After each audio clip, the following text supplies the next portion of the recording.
Ain't that right? Appreciate Mr. Yahuwah for another Yom, keeping us, granting us opportunity to get this thing right. Ain't that right?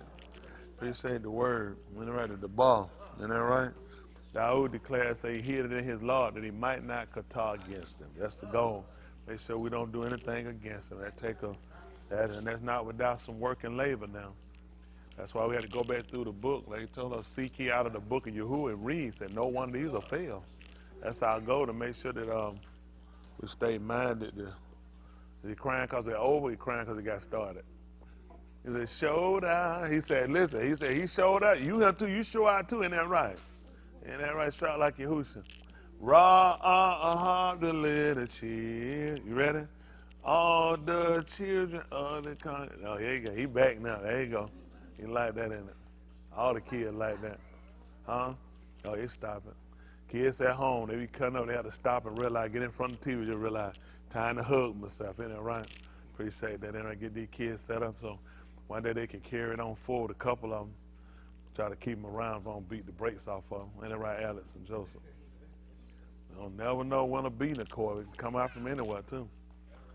What that? Football, what's that? All them bow legs. He said, I thought he started saying, he started coming away football this time and saying, hey, that means we finna go, I gotta eat. Ain't no football, we got a little bit longer. I said, hey, Dwayne said, I ain't gonna be before you too long. That one that won't hurt him, in there, right? So I can tell him that it won't kill him. And some folks, I told Justin something like to kill him. I can't tell everybody everything. And I thought he was stronger than that. But Hayward, I can tell Hayward. Hayward ain't gonna kill you, is Hayward? There you go, don't mind. I tried to talk to some people here about, any of y'all looking for some part-time work? Anybody looking for any part-time work, make some extra money? Oh, 1, 2. How many hours y'all got involved that y'all could do? How many hours y'all had on the spare for extra, like some extra work? I need to know so I can put out. How many hours? About 5, 10 a week, 15 a week? 10 or 15 a week? How many of you, 15 too? 15, that's 45. How many hours you can figure a week? 15. How y'all got 15 hours? Everybody got 15 hours out of nowhere. All right, the 15. How many? Who else got some? 11. You just want to be different. Ain't no way you got no 11 hours. You got 11 hours. They ain't that. The number don't make sense. It's either 10 hours, 5 hours. How many of y'all that 11 hours and you want to be saying, no, it don't sound right? Now, even she admitted, she knew better than that. So now, all right, 11, 15, 15, 15. How many of you said 15 too?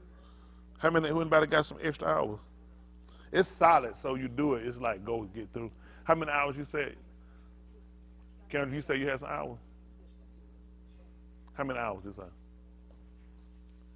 2 hours. She said she got 2 hours. She got 2. But she got 2 hours. Karen said she got 2 hours. She could long wait for that. It's solid. The benefit part I don't know, but it's a good one. It's like running up to Russia. Y'all will be dropping off some freight. Then y'all will pick up a back haul in Syria and come on back. All miles loaded, 18 cents a mile. All miles loaded and empty. And the reporter said, Hayward said, what'd you say, Hayward? There's 73,000 pounds in the trailer? He said paying loaded and empty miles. I'm like, when is it empty?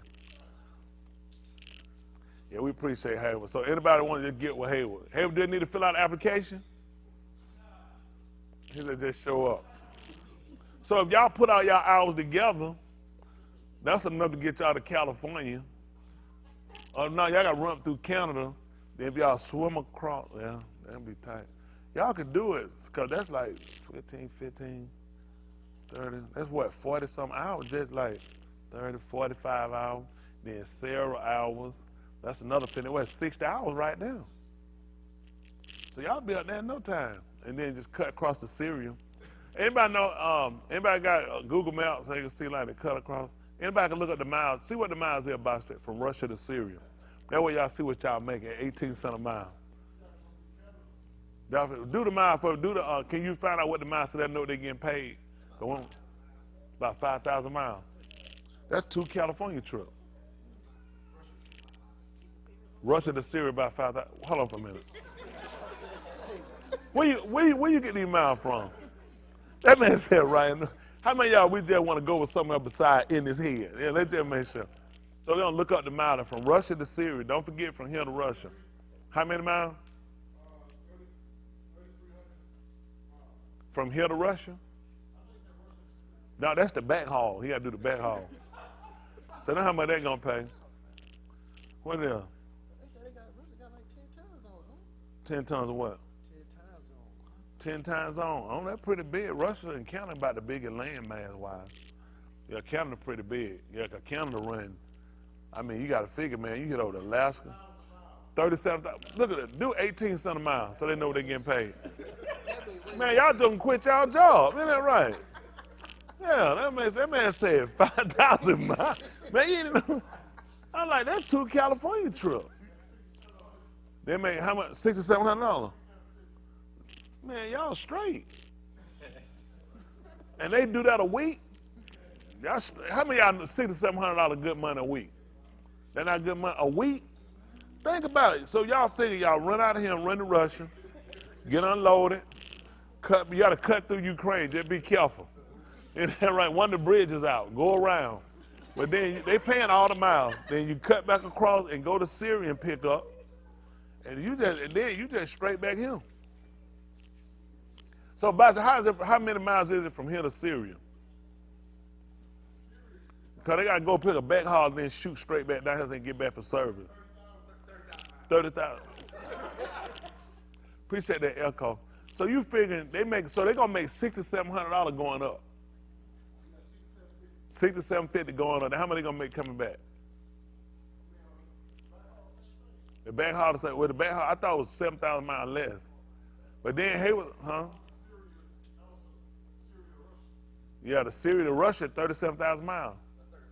3,300 miles. I thought he said 37,000. Round trip. Oh, 37,000 round trip. Then they got to pick up. That's one way. One way. Hold on for a minute. Which side you on? That man said round trip, one way. So, yeah, they'll put the tires on top. We'll tape you some tires on top. So you run out down to Syria, run out to Russia, drop the load, 7,000-8,000 pounds. Then you run across the Syria and get your back haul. Come back across. Hey, you said go to California, got to pick up their paperwork. Yeah, then. So what you'll do, you'll drop the load you're going to pick up in Syria, just bag the trailer up to the dock, run across to California, pick up your paperwork, then come back and go. And you do that. That don't pay you for that because you're supposed to already have the paperwork, but you can't get it till you get to Syria and put your trailer to the dock. So you get that. That's a pretty good job. So y'all figuring 37,000, then 30,000 back. So they're making what, baby, like $5,000 on the second run back? And y'all straight, $11,000, $12,000 a week? So y'all, how much? A 747. For real? 7,000-8,000 pounds. That's what Hayward said it is. Hayward. Kerry got a question. He said, go ahead, Kerry. That's a 747. A Boeing 747 weighs 7,000-8,000 pounds. Hayward. He said 7,000-8,000 pounds. How many loading? 7,000-8,000. So you figure with, huh?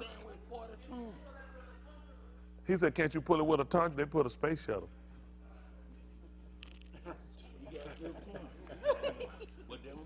But can you pull it from here to Russia, though? They just went across the bridge. See that? So Hayward wants you to pull it in a Toyota Tundra.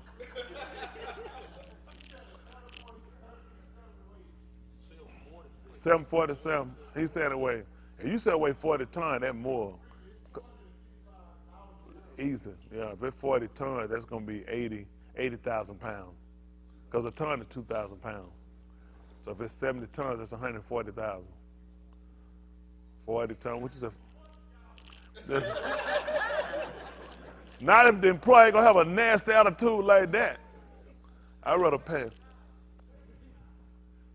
He wasn't really want the job. But how about that's what y'all pulling? You're going to be pulling a 747. What expressway you going to take? Hey, have you looked on the map to see how they're going to pull a 747 all the way from here to Russia? No, it don't matter. They're ice trucking. Now, that's bad ice trucking. That's Hayward trucking. Yeah, that's Hayward for you. That's what you got to do. Everybody all right, though? All right, too, to be alive. They make it, y'all got one more well day to make it. We're going to try to get y'all perform. So we get Adam and Mommy up here and let y'all perform. Y'all ain't did Dream yet. Y'all, how many of y'all feel like y'all gonna be well tomorrow? Can you raise your hand? You don't feel like you're gonna be well tomorrow? I mean, think about it. I mean, if we gotta go today, then we gotta go today. You don't feel it?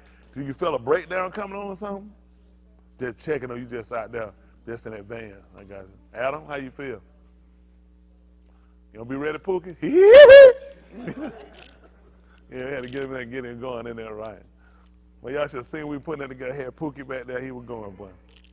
Pookie was sleeping. Just come on, Pookie, come on, listen. He said, he got it up. I see a Pookie, we're going to scrap Pookie off that part right there and move him to another part. We found a guy, he stayed woke, dog. He came right in the door on that fur. He hit that thing. I said, that was the voice we needed right there. That did it right there. Who the gang going to move? Ain't y'all supposed to have another one y'all ring? An album, wasn't it? Y'all joking. What happened?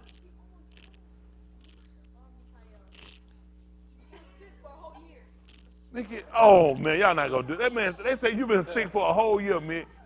For real? You don't let them go? They say you were sick a whole year? What? Who are they waiting on? They waiting on all your lyrics. How far you done got? You don't even know how you started? But you don't know how far you got. How many of y'all doing this time? 1? Y'all doing 3? How many of y'all doing? 7?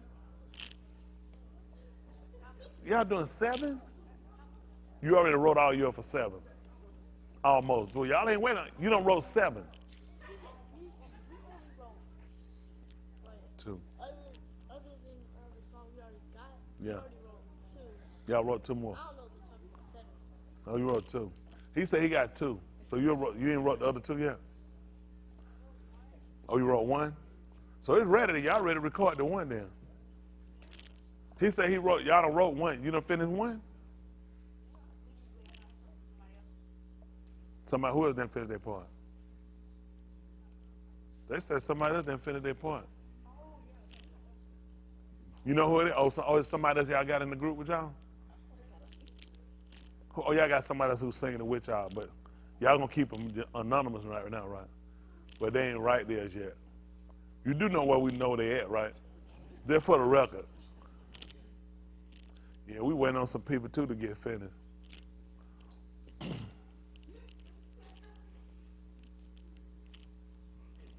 That hypocrite Jaheed.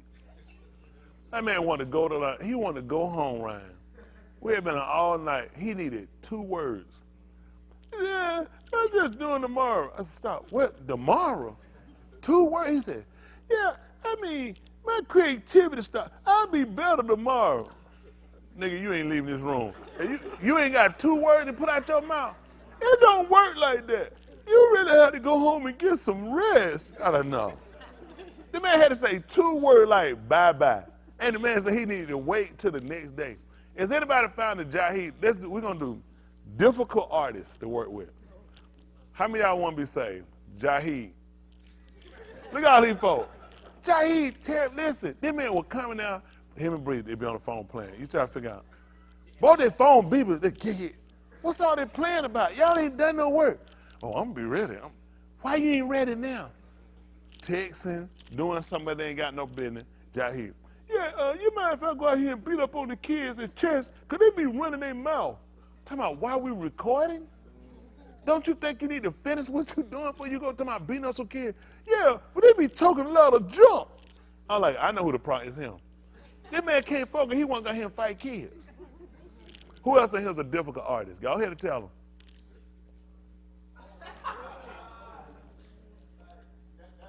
A slap gonna come with that. He couldn't control that woman's son. I ain't gonna be able to control that hand when I get that 5-finger discount. I ain't gonna be able to control it. He need all that. That man got on that. Anybody else here difficult artist? Who are him? Who the slowest artist? Y'all go ahead and tell them. Now y'all looking at somebody. Who else? Boogie. Oh my good. Karen. Karen. Hold on. Who you said, Karen? Boogie. When you say slow, what's the timeline? A year. 16 balls. He said a year. 16 balls take a year?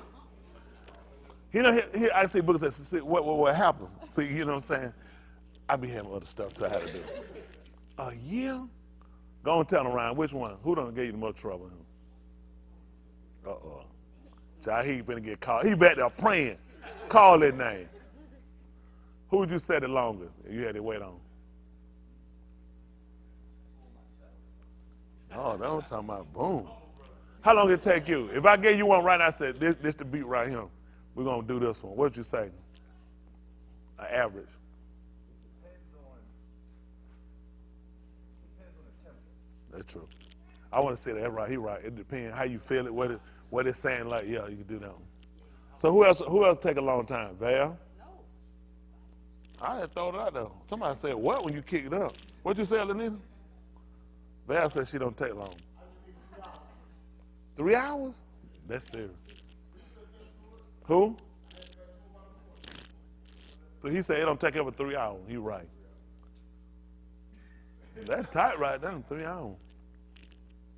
Who else take a long time? Oh my goodness.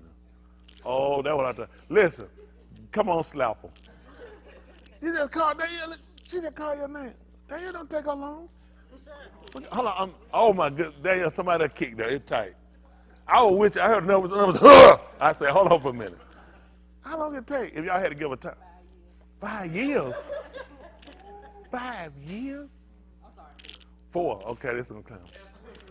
Who? Billy. Billy that tight. Billy, what time? What's the time frame of time? What the timeline would take him? Who you talking about, Dan? Who take the longest if you had to get someone you say? Who the hell you are? Who would you say? That's a no. Who? Hey, yeah, no. They said Boogie a year. Danielle 4 years. Oh, somebody coming on YouTube. Oh, goodness. That took her that long. Goodness. You got a lot of haters, don't you?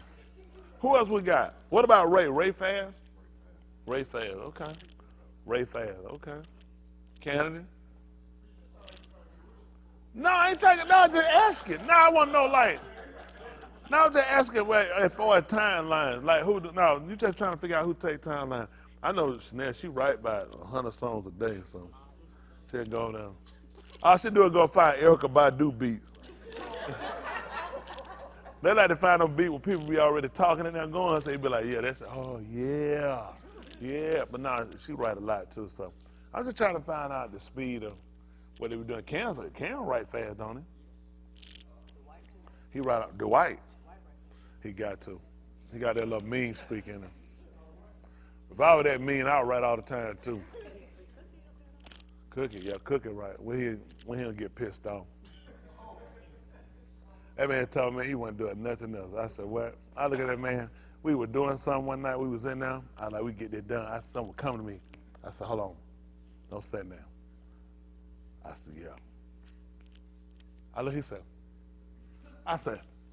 he said, I said, what you doing? I'm trying to get you to pick it up. He said, nope. He said, it's all you. He said, please, let me tell you something. He said, I sit here and I try to be humble. He said, now, Big Lee ain't where he at. Big Lee humble. You say, he just be like, yeah, we can do that. He said, me, they're personal. He said, when I give you a line and you say, no, we can't use that, that's it for me. He said, you ain't gonna hurt my feelings. I was feeling that and you said, no, we can't use that. He said, I'm good. You ain't gotta worry. Whatever you want me to say, just put it down. I said, but you think I'm finna give you something? I'm done.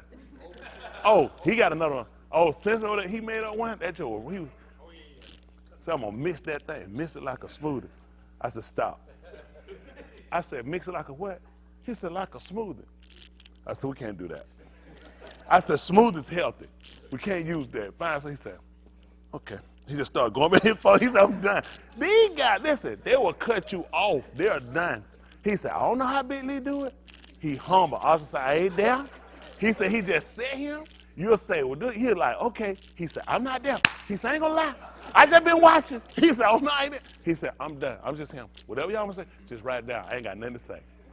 Do you not? Then you got that nasty Jaheed. People, I see how these groups break up now. Cause yeah, come on stage, they be before you be like, they got together. Rooms be all tore. You go in the writing room, stuff tore up. You didn't see all them groups come out, you be like, man, why that group broke up? Cause somebody done, they ain't gonna hear it no more. Somebody got to go beat up some kids. But eventually we got some stuff we gonna finish. In about 3 more years. Jaheed, I thought Jaheed was fast. How many of y'all Jaheed will hold you up? Say, yeah, how I knew that? Look, oh, hold on. There's somebody, who else? He ever hear your lean? Go on, let him have. He need to hear. You ever head up Justin? You said because he's white. When he come from, oh yeah, he always hold up. Show up late, talk to cover. Just to take him on the side and say, go me, Chad Dry. He could tell, yeah, I got a lot of questions I want to ask. Where you get your money from to buy this stuff? You take a man and say, I deliver this to a client. I'm just going to deliver on pay. You gonna, yeah, I see your wallet sticking out. You make a lot of money, don't you? Like, Jaheed ain't never trouble. Yeah, that's what he do. He said, well, Jaheed, you know, what you think I ought to give you? You've been working for 10 minutes, I'll give you $100. How much you got? For 10 minutes, $100. He went, well, I mean, how much you getting? Yeah, he's a hold up too. Rod, why you don't rap? We can write it for you.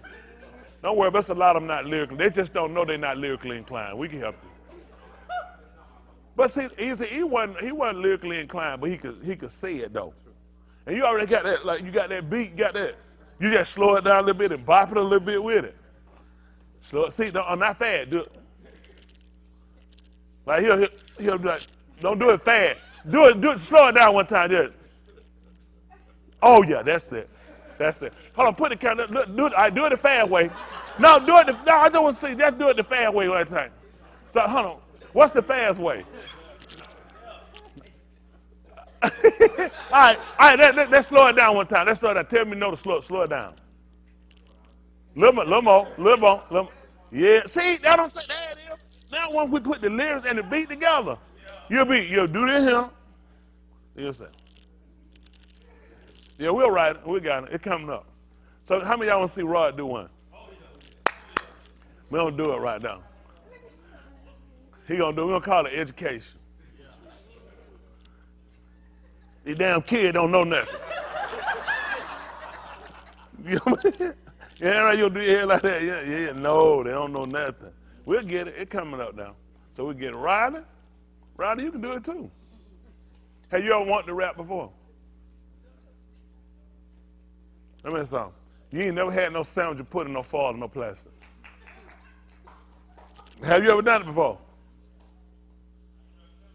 That's all it is rapping. That's all it is. We're gonna try to put it together and fold it up and close it up. Ain't that right? Y'all. Then we'll let the white come on that little nasty attitude. The white, you got a nasty attitude? That's what I'm talking about. First sign of getting it right. Now go ahead and change. When change start? Tomorrow. I thought it would start today. All right, we gotta get ready to go. We're still in America. Ain't nothing changed. We gotta fix it for ourselves. Election time, everybody wondering about what they're gonna get. I talked to somebody today would tell me how they're gonna be waiting on the new year. It's gonna be better. I said, I don't know how it's gonna be better. You got the same people still in office. Well, it don't matter who I'm being. If that's the case, why you looking for a better year? I mean, why you worried about it? I mean, it's gonna be what it is. But you know, unfortunately, people count on the new year to make it better for them. At the end of the day, to be truthful for our people and people in general, you got to make your own way. Anything that's gonna be better for you, you got to make preparation. Don't go out with no luck and hoping on nothing being something. You got to create it. That's just being honest. They'll tell you, I mean, you'll get people say, you got to think positive that things gonna work out. And when you're thinking positive, you need to have certain attributes attached to it in order for it to work out. That's how a lot of people crash. They'll say, well, you got to think positive. You just got to stay positive. Staying positive is good if you're doing things that are positive as well. The thinking part is one thing, but there has to be actions that you have to put forth as well in order for that to happen. For our people, the truth being told, that's all we've been doing with thinking positive. That's what they did when they went out for the marches. And what happened? So I'm done with that thinking positive. Let's start making things or putting things into place so things work toward our favor. That's what you got to do. That's just being honest. Work towards your favor. That'll be one of the new The new goal is what we'll try to do. Start working towards your favor. Y'all got it? Work where things favor you. If you're a right-hand shooter, stay out the left side. Isn't that right? Where you need to stay at? That's where it favor you at. You know what I'm saying? Start staying. Why are you trying to stay on the left side? Chances of getting a completion or getting things to work out for you are going to be a little bit more on the deficit side more than going to be on the positive side. So we got to start doing the same thing when they come down with this system. We got to get outside this system to create a system. Again, I had to tell you that in my disclaimer, I am for the liberation of our people, for the freedom and equality of our people, for the religious side of our people first. So that's my true blood. Then I got to think about the people that's for the skin. I just being honest, I got to think about our blood. I got to think about our lineage. Honestly and truthfully, if we don't prepare something better for our people, nothing better going to happen for us. You know, again, we talked about, you know, even, that's the air conditioner on? Really? I guess it was trying to break the heat down that was in here. I think one thing we broke it. Yeah, good and broke now, yeah. I know when the people performing, though, we kind of get a little warm on them, but I would like for our people to have a mindset to work toward that equality for our people. Again, it will not work for us to stay inside this system. Not if we're really going to grow, if we're going to really enhance ourselves to be better, because you limit it. You know what I'm saying? It's kind of like when you got a ceiling. If you're a 30-foot jumper, how high can you jump in him? Huh? You're right, you can't get to full 30, so it wouldn't make sense to jump. I need to get out of here to get my full potential. In order for it to work for us, we don't have to leave American soil. We just got to leave a lot of the doctrines. And we had to create a doctrine that worked for us. That's just being honest. That's what they do with other schools. Now, that's how they create these systems. All they did was just create another doctrine. Same thing they did with religion. When they saw they was a failure in everything they did, they just created another one. They failed in Catholicism, they said, well, I'll run to Protestant. They failed in that, they go to Episcopalian. They just keep creating something that they finally win. Only thing for us, we've never won because we've never been a system that favored us. So we got to start putting something in place for us that favor if you're going to be a winner. But I guess we done lost so long, winning ain't even important. It's just making it, scraping it, begging, borrowing, and lying to make it. And it's hard to keep you from being a complete whole individual. Our people shouldn't have to beg and squirm at people and have to bow down and be indebted to people for the rest of our lives. And it take away part of your character. How you going when you got all that debt and borrowing over your head, it keeps you from really being able to stand to be the individual you really want to be. And that's why they keep us at, just like a slave. So you can't ever get to your full potential. Every time you say that, they say, well, you say, let's go do this. Man, I got bills to pay. How long you gonna have those bills? The rest of your life. Unless you can create more wealth, then the debt is going to overwhelm you. See, these are things, nobody really talked about a real plan. They waste a lot of time with paper and pencil and graphs and charts. It sounds good. I don't have time for that. And I just do simple. How much you got in your pocket? Don't spend over that. Isn't that right? Spend it and save some. You got to get people the simple principle. A lot of stuff they get you in these seminars, rip you out your money, make a fool out you, make you smarter. You're really just stupid, just common sense. I only got $5. I can't spend $20. Don't make sense. I don't have it. And they say, well, don't worry about it. You can pay me the $15 later. How long it took you to make that $5? See, these are things you got to ask. It took me a month to make that $5. Now they're going to let you owe them $15 more. How long is it going to take you to pay that out and still got to manage and maintain what you got? So you got to start looking. It's not a good deal. It's not a good deal. We got to start creating something. We need to create wealth for ourselves. And that's by giving our people intelligence, about leaving a lot of stuff these people try to offer and give up, leave it on the shelf. Let them have it. You're going to, hey, man, you see that? They need Michael Jordan. Well, give him the Jordan. Let him wear all of them. Isn't that right? The man wear Mary J. Blige boots. That's what I want. Give me some Mary J. Blige boots. I don't want them shoes. If it's his shoes and he don't wear them, why I want to put them on? Get you some Mary J. Blige boots and keep moving. That's what Mike wear. And he wore them at a basketball game. Now, why he wouldn't put on his own shoes, sit on the side? Do y'all know what that would have did for some people? Especially you was in the stand, you had on some Michael Jordan shoes. Me and Mike got on the same shoe. Only person that said that was Mary J. Blige. That's if she have on her bedroom shoe. Isn't that right? And if she twist her ankle from a concert, she'd have had them on too. But otherwise, we got to stop fighting behind these people. These people got us at too high of a cost to live. That's just being honest. Until you can create you some wealth, don't keep going and creating debt. You get debt when needed. There's certain things in life you gotta do in order for like to get around and do other things. Some debt will occur. You don't need it. it better leave it where it's at. I just, man, I ain't go shopping. I want to go shopping. Now, I just look at, do I need that debt? A lot of stuff I see, I already got tags. I ain't never touched it now. It's just a matter of what I want. I like to be comfortable. I don't need all that stuff. It was a time thinking, man, I just go shopping. I just get a whole new wardrobe and then do what with it? I'm really gonna get it for everybody to speak well of you. Then when people don't notice it, you gotta wear it again. Then you don't want to wash it because then it's gonna fade. Then they're gonna talk about you. And you just bought it. A lot of stuff they get us to, I'm serious, a lot of stuff they get us to go and get is just so we can look good with people. These people ain't gonna pay your debts. These people to speak well, you got it, but how am I gonna pay the debt that you just incurred? That debt, there's a lot of people living today and they living for debt. You wanna live to live, not live to pay debt. You gotta get up, you don't feel like getting up. You wanna just take a break, you need to take a breather, but debt so overwhelms you, you can't afford to. You know how scary that is, to live, and that's like a slave. A slave couldn't take no day off and live. That nigga better be dying, he better have a fever. You remember your dad sometimes, you remember y'all working in the field, your dad said, well, just take the day off, we ain't gonna worry about working. You remember that? They ain't have no choice. Cause they gotta work, they gotta work to get money to pay bills. And you said when y'all working, y'all daddy just get y'all money, and he'll give y'all some back and take what he needed. So that's why he lived. You think about it, he had what? It was 11 and 14 originally, then 11 of y'all lived at that time. So you talking about you taking the money you making and the money 10 more other kids making, and you need all that to pay your debt. And you gotta figure, y'all had electricity back then, and y'all burning candles. The house on the prairie. Y'all had electricity. I think we got electricity. I was like maybe a teenager. You was a teenager. Before that was candles. Lamps and stuff, sit down. What was he paying? Then y'all had to pay the gas bill too, right? Wood stove. That's it. You think about it, now you think about that's back then. So everybody think about it now, they'll say, well, life was simpler. If you looking at the money you make off your back, then the money that you take from 10 of your kids, you have no light bill, you have no gas bill, and yet you still somewhat struggling. Don't y'all know this is where we at today? Okay.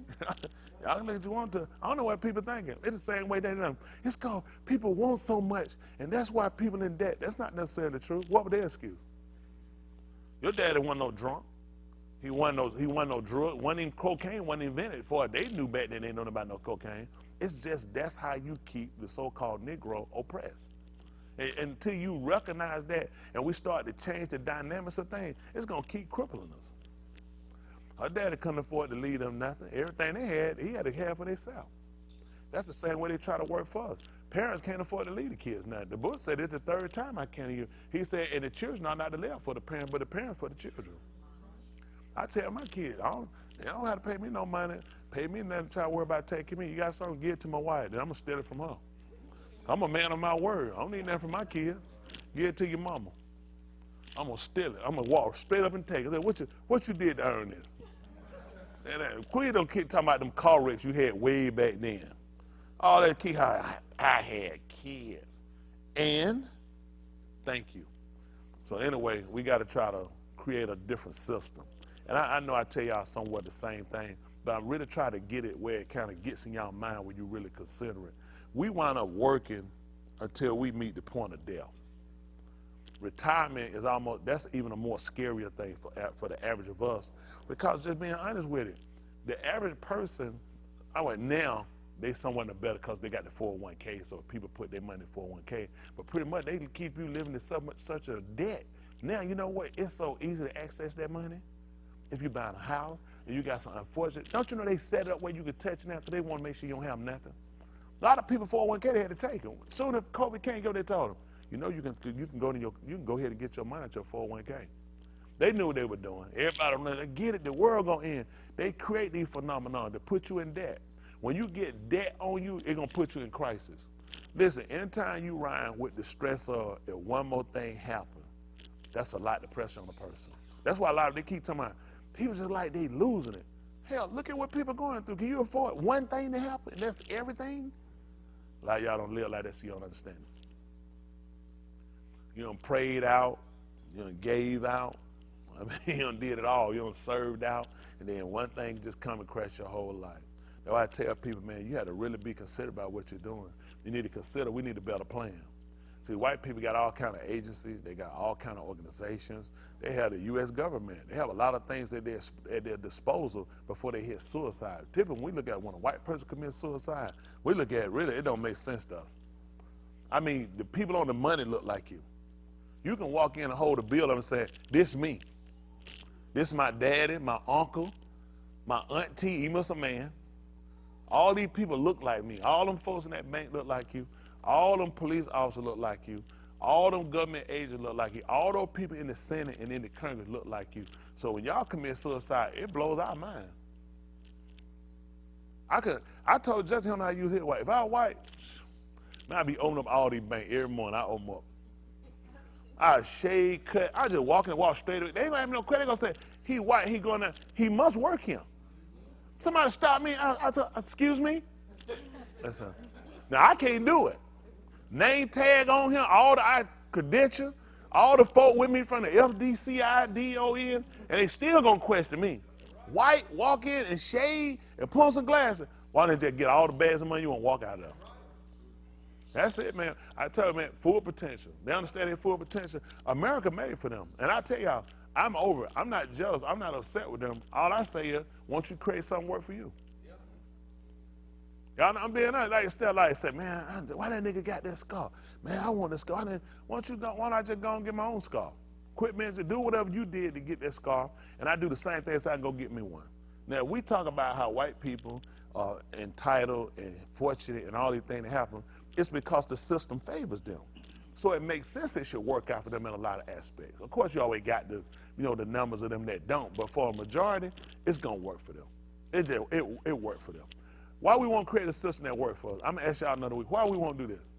Somebody give me an answer. I want y'all to just stare at me. Give me an answer. Why? We scared? Every time we do, they destroy us. Every time they do, they destroy us. What you going to say? Work and sacrifice? You saying that's what we need to do or we don't do? The work, yeah, that's true. The work and the sacrifice it'll take, it'll deter our people. I'm just not afraid of it. I'm just a believer it can work for us. These white folk came up with a plan that on January the 6th to walk in the Capitol and overtake it. They didn't just walk and bust out windows and walk in, people said, these people knew exactly where they were going. These people walked right into the assembly hall. Go back and look at the video. And they said, now since we're here, they said the first thing they said is, we need to set up the government. Don't y'all know how strategic that plan was? That the average nigga would have went there and that would never crossed his mind to walk into the center. And then one of them jumped, they told us, they said, don't desecrate it. Because one of them he was getting ready to do something stupid. They stopped him. They said, don't do that. They said, don't desecrate the office. They said, the first thing we need to do is we need to set up a government. Between them, they weren't talking about going and finding nobody. They were going to set up a government. Now, mind you, they were overtaking the system. I ain't talking about overtaking the system. I'm just saying it's time to realize when it's time to go. They said, when y'all leaving? So we're not going nowhere. It's just time to say this ends for us now. We have to start setting up some equality for our people. That's just being honest. They got little Chinatown. Am I lying? Little Mexico. Am I lying? Little Havana. They got all this stuff. They got Jamaica Town. Little Hades. What the nigga got? What the just plain old abused, been here alone, and all these folk niggas, what do we have? That's all I'm saying. Time to set up a town. Now, you know, you go to play, everybody don't call it America, little China. You know what? They treat it, they decorate it, and they formulate it just like China. Why we don't have little Africa? Why we don't have little Kibalon? I'm just curious. Why the nigga never came up with this sense? And it stayed right there. Guess what? Those banks over there, guess who ain't got a store over there? No niggas. In little Chinatown, there are no niggas. How many nigga stores you seen over there? How many Mexican stores you seen over? How many Citgo gas stations? They're not doing it. It's our town, right in America. America recognizes that, and they know how they're going to treat them, or it's going to be war with these people. Same thing in Little Havana. You're from down at Little Havana. How many black stores you remember in Little Havana? Nobody gonna do that. Now, of course, they have black Cubans. But for like me and you, it ain't gonna make comments. You know, they're gonna be like, this is Little Havana. What would you possibly be doing here? And you have to respect these people. You have to respect the Mexicans are right here, and they still respect it. They got their own store. They got their own restaurant. You know what they don't? They let the niggas and the white folk go to Taco Bell and think you went somewhere. No self-respect in Mexico. They're not going that stuff. They're not eating that garbage. We don't know no better. So in our mind, we think we eat Mexican. A lot of these restaurants, they want to go. These Mexican restaurants, you don't see no Mexicans. They working and laughing at our ass too. What you want? Get you enough. They should be laughing. They pissing on the back. Because they know you ain't got no business in there. And you know what they don't do? They don't come in our restaurant to get no collard green, do they? I told you patronize everybody. Nobody don't patronize you. And don't get me wrong, that's freedom of choice. And I'm not trying to knock anybody else's business. All I'm saying is like folks tell us when you ain't got none, why don't you get you some business about yourself? Y'all remember folks talk like that? They can say, get some business about yourself. Why is it that the so-called Negro is so adamant on fighting me instead of looking at, let's fight for a cause? They always thinking everything entails, the government gonna come. That's their problem. We have to fix our own problem. The government is not set up. Listen, the government has never fixed a problem with humanity. That's the first problem. They're not designed to fix a problem. When you start putting them in, when you put the government in Section 8 housing, welfare, Medicaid, Medicare, none of these are real actual government functions. The government was only set there to enforce the will of the people. That's why you have a military. That's why you have representative. And we came up with, you can't have representation. They looked at taxation. We looked at, you can't tax us without representation, because we need somebody to fight that. So if you look, you're being taxed. Let me ask you a question for the so-called Negro. Where is your representation? Why are you actually being taxed? That's what white people did. Most of y'all, how many of y'all didn't know that? That's why when they came up with taxes, they argued the fact you needed representation. You can't just tax me. The nigga is taxed everywhere he go. Yeah. Where's your representation, nigga? Am I making this stuff up? They don't even know this is how it's all formulated. That's why you have congressmen and senators and different people. White people don't just argue for us. They go to their elected officials and they hold their feet to the fire. You are my representative. I don't want this. You get back in there, you fight for the will, our will. Most of us don't know it. We went to, you know what happened? We serving politicians. We the dumbest folks you ever seen. We dumb. We serving people work for us. Go hire somebody good and tell them you're going to just take care of them. Well, you're going to be thinking, hold on for a minute. They supposed to be working. Why am I taking care of this person? That's not your job. They're supposed to be taking care of you. Yes, sir. When these folks gave us some campaign promises? You ain't never heard of them. Years ago, they used to lie, but they would come and tell people what they wanted to hear. They don't tell us nothing we want to hear. We just vote for them. Stacey Abrams walked out here in that whole man uniform. I'm talking about her skin. Man, she popped up, man. Listen, I said, listen, man, that's a big man. She walked through like she was 7 foot. Shorter than me, when she came through the door, suit too big, hand, all her fingernail clothes covered up. All that, bro, she walking here like that. I said, that's an ugly man. I went to, sir, you are an ugly man. From the bottom of my heart, it's an ugly man. And it's bad. To me, on a lot of these ends, we are women that are talented, more skillful, and have the charisma to do it. She might have the intelligence, she don't have the charisma. She don't really know the heartbeat of people. No, she ain't got the heartbeat of people. That's just being, no matter how ugly she is. See, when you talking about running for people, this mean, you need to have a heartbeat of people. See, for me, my whole end is this. I want to fight for the little man. Because I'm a little man. Someone might have me a big. I know they like to struggle. I know they like to beg. I know they like to borrow. I know they like to be underwater. I know what it like to scratch the damn bottom of the ocean floor. Listen, I've been so low. Let me tell you something.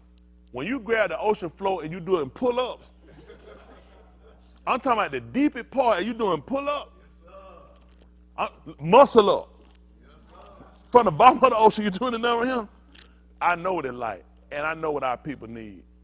You don't realize just the life it'll bring back to our people, being able to function and being able to have and being able to do, just the ability to be able to do it. It ain't always doing it, it's just the ability that's at your asset, that you have the access to that, and that you have the opportunity to choose whether or not versus you are forced into. It breaks you down over time. The average of our people, when they get old, like my mom, what, you 76? Yeah, she don't live long enough for them. Really, they start forcing them down. The little money they'll give them, they'll come back and take it. They force them into death. Because the average of our people, when they get older, what did my mama tell me to say? She said, I don't want to be no bird. She'll take that money. I try to take it back. She said, no, you got your family. But she won't let it go. You know what I'm saying? So I be like, I'm kind of confused on where you at on this whole situation. But, you know, but the thing is with them, they struggle and work so hard to try to do, and a lot of them didn't realize. For them, I mean, did you ever think about retiring, or you thought really working till you die? Over time, I had thought about it. Over time. But typically for them, You know, I thought it would be better than what it is. she thought it'd been better than what it is. And for the average eye, people don't realize retirement ain't what y'all think. It don't work for us. Retirement means go back to work. That means work under the radar and lie and struggle so they don't catch you on tax. See, they force you. Now you listen, you work till you 70, 60 some years old. Now you gotta lie. You gotta work and steal, can't keep none of your bank account. Do y'all listen, you become a criminal. Think about this. You've been what they call a law-abiding citizen, going to work every day, paying your taxes. Now it's you come in forced retirement because of health. Now I'm forced to retire because of my health. But guess what? My bills didn't retire. I'm getting less than I will make it. I have to go to work. But if I get caught, they're going to penalize me. So now I've gone from a model citizen to a criminal because I'm not supposed to be working. But my bills, how many people just, man, I'm just working to just be working because I ain't got, that ain't something we typically have to do. We work because we ain't got no other choice but to work, or we gonna die out. And that's the same reason they do. They turn you into a criminal. Why would we keep a system like this? Why? I remember one time I would give my mom some money. She went out, they told her I couldn't give her that money no more, or they were gonna call for a check or something. I told them, keep that damn money. I said, I'll give it to you. I don't have my mom right here. Tell me I can't give my mom no money for no damn little chain. Keep that money. Tell them keep that money. I don't need that money. Don't even worry about it. Let them keep it. Let them have it. I work my ass to do what I do. Let them have my mama sit around here, kind of hide no damn money from these crackers. Keep that. What's she doing with the money? Buying kilos of cocaine? You paying bills. People trying to eat. And they force you to be a criminal. They force you. Now I can't put it in my account. I can't do this. They don't try. The hell, you ain't selling cocaine. You work for these damn folks. I'm so irritated, these people. I'm telling y'all, we need out this system. These folks gonna lock up our elderly people. Y'all know how many elderly people out here working? That ain't supposed to be working. Can you imagine your grandmama and your granddad is a criminal for working to pay bills? People happy with that stuff. That's beautiful. My people, I see y'all share the same excitement. Stand on these people. Listen, the biggest thing they teach you, stay from around certain people, stay out of jail. Son, leave them drugs alone. Don't be out here drinking and driving. Son, be careful. All these are words of wisdom. Stay away from gangs, son. All this stuff I'm telling him are things that keep him from going to jail, getting in trouble. Now he got to come tell his mom, your ass better not be working after you retire. You're going to jail. Your ass better not have too much money going to that bank, you're going to jail. How we get that? From working? The words of wisdom they gave us was stay away from this, son, so you don't go to jail. You don't mess up your life. We have to tell our elder people, listen, so you don't mess up your life, don't make more than what they give you. They criminals. I hope you have to be criminals. Can you imagine that? You don't live, you want to say what you want to say, people keep going. Hell, you through biting your tongue, and you're a criminal. They struggle. They got to say, and see, they got them with the Jesus stuff. So they scared to make money. A lot of y'all young, don't worry about it. Your time coming. Your ass struggling now. It ain't going to get no better. When they let you start drawing at 62, let something happen to one of y'all and you hit 62, this early retirement, which means you're penalized for stop working early. So you'll get you a nice little fat check. I don't know, what, $800, $900 a month? What that do for y'all bills? Your mortgage, your car note. How many of y'all got a car note, mortgage, rent, whatever you got, electric, light, gas, credit card? What you gonna do with $800 a month? Hold on, did I mention, was it Part B they gotta pay for Medicaid? You got Part A, Part B, one of them got a fee too? Oh, I forgot to tell y'all, you gotta pay for Part B. Medicaid broke up in 2 parts. So you gotta pay for that part. That comes out your money. Am I making this up? That come out their money. Y'all think that'll come out your $800 something, or your $1,100. You gotta pay that. So now you just been reduced down again. Don't y'all see where they force you into death rather than living? These should be what they call your golden years. You should be living and junk. I force you into dying. Voluntarily die. Think about it. You old, you sitting here thinking, and if your kid's struggling, and you know it's hard on them, let's just be practical. What parent want to put that on their kid? So what's the easy thing to do? You don't want your kid burned with that, having to struggle. They got their family, they got their life, they trying to do stuff. Now they got to take care of you. They're pulling them down, and they realize it when, you know what they got to do? Just really just at the man, just let me go on and die. Just let me go on and die. Can y'all imagine? They force our people into quitting.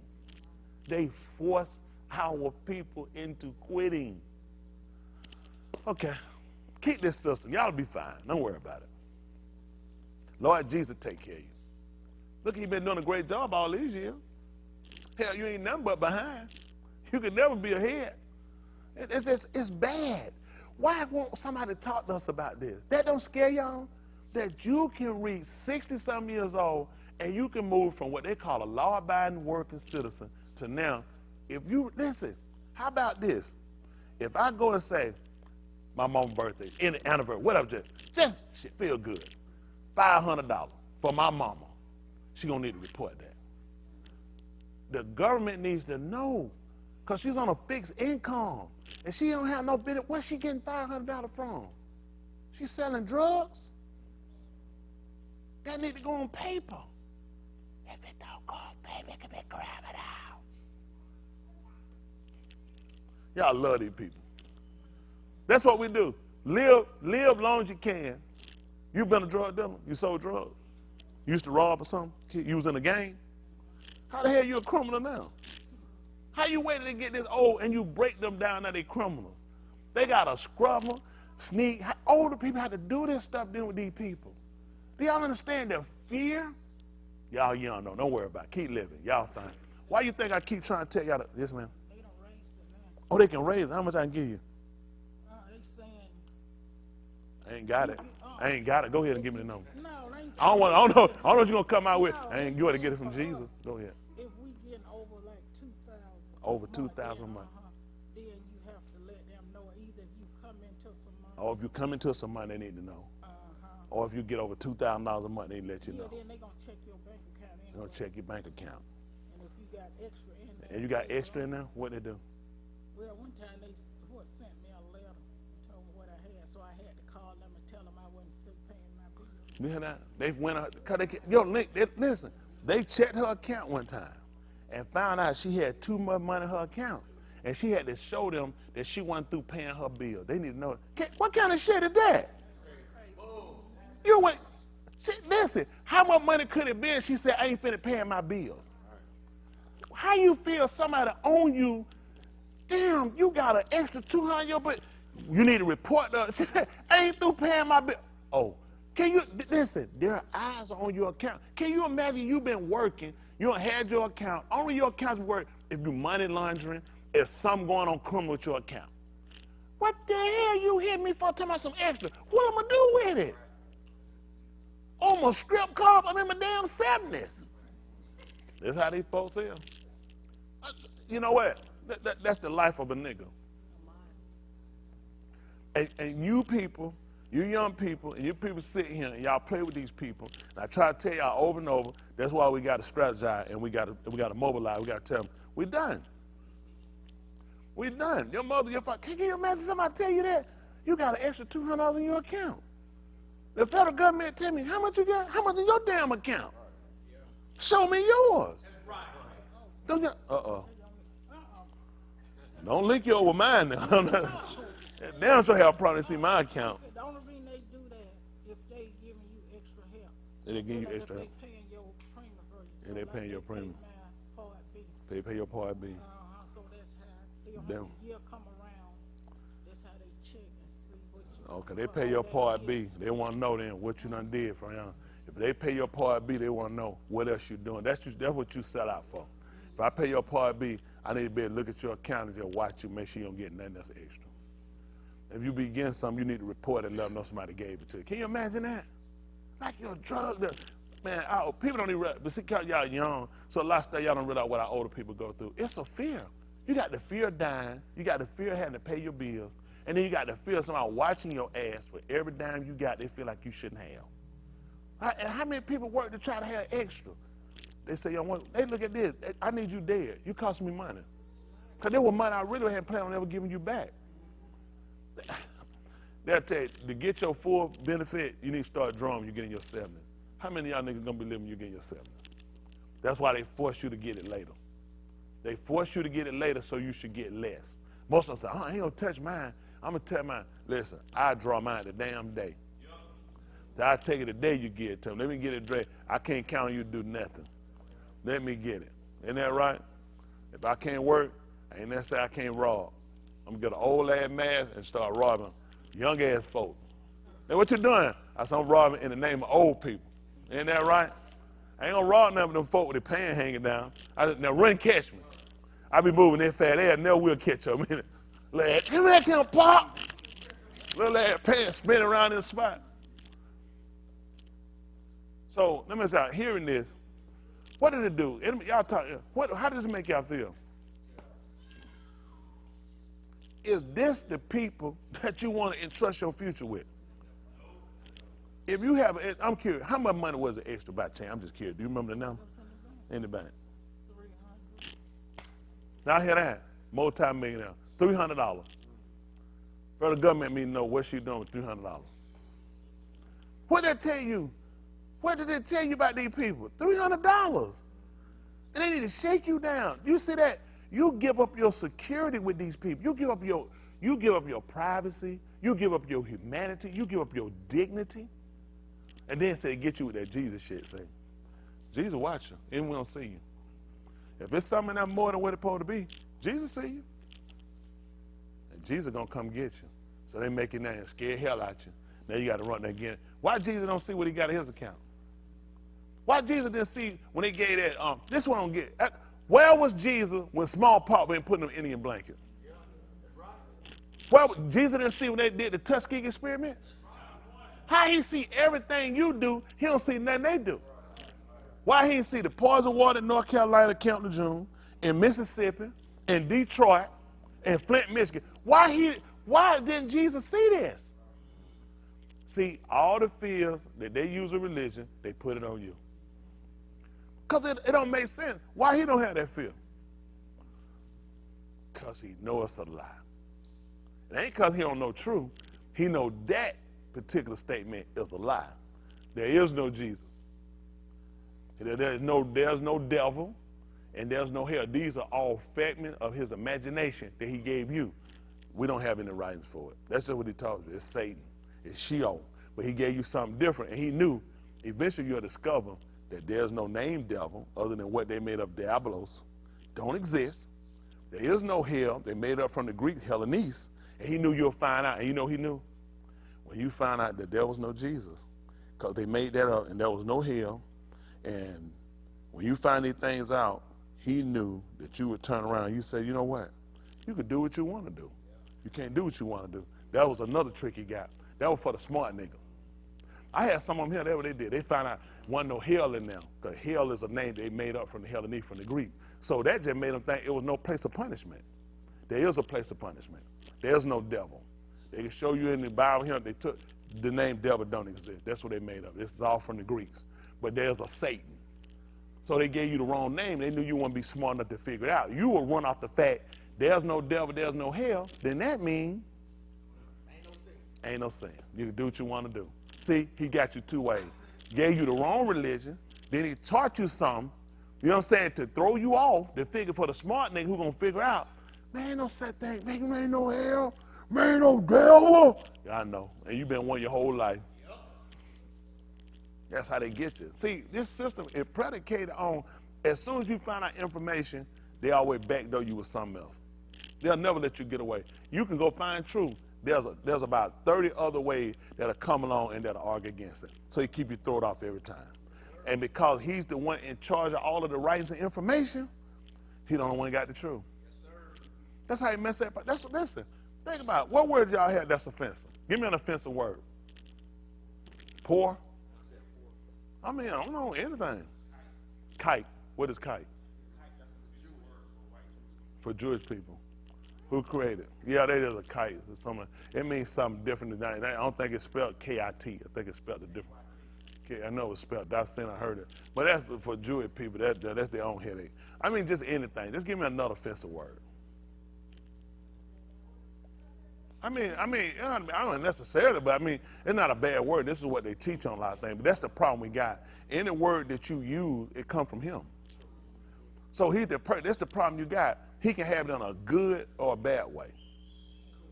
Like just like him, just like how I just call you a black bastard. That's offensive.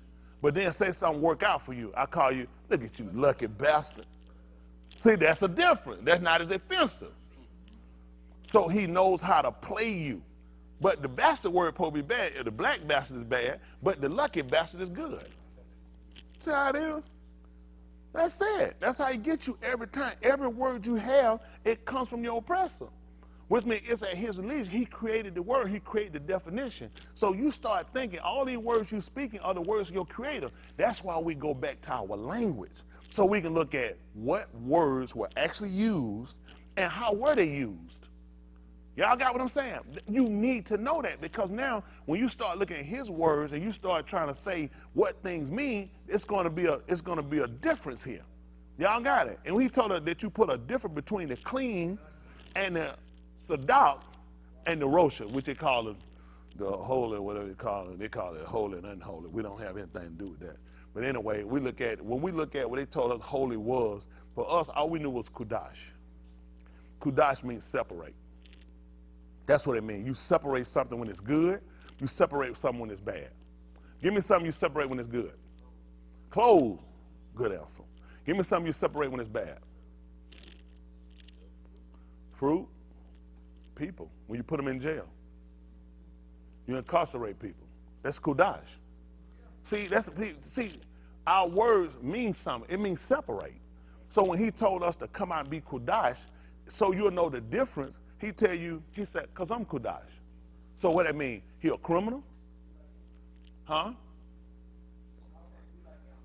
Well, to let you know, we already knew to say to be kudash, because he was kudash, it allowed us to look at, first of all, he let us know I'm separate from all these things. You said he already made his declaration of who he was. So when he told us to be kudash, he said, because I'm kudash. Then we knew the difference. Because a prostitute can be kudash.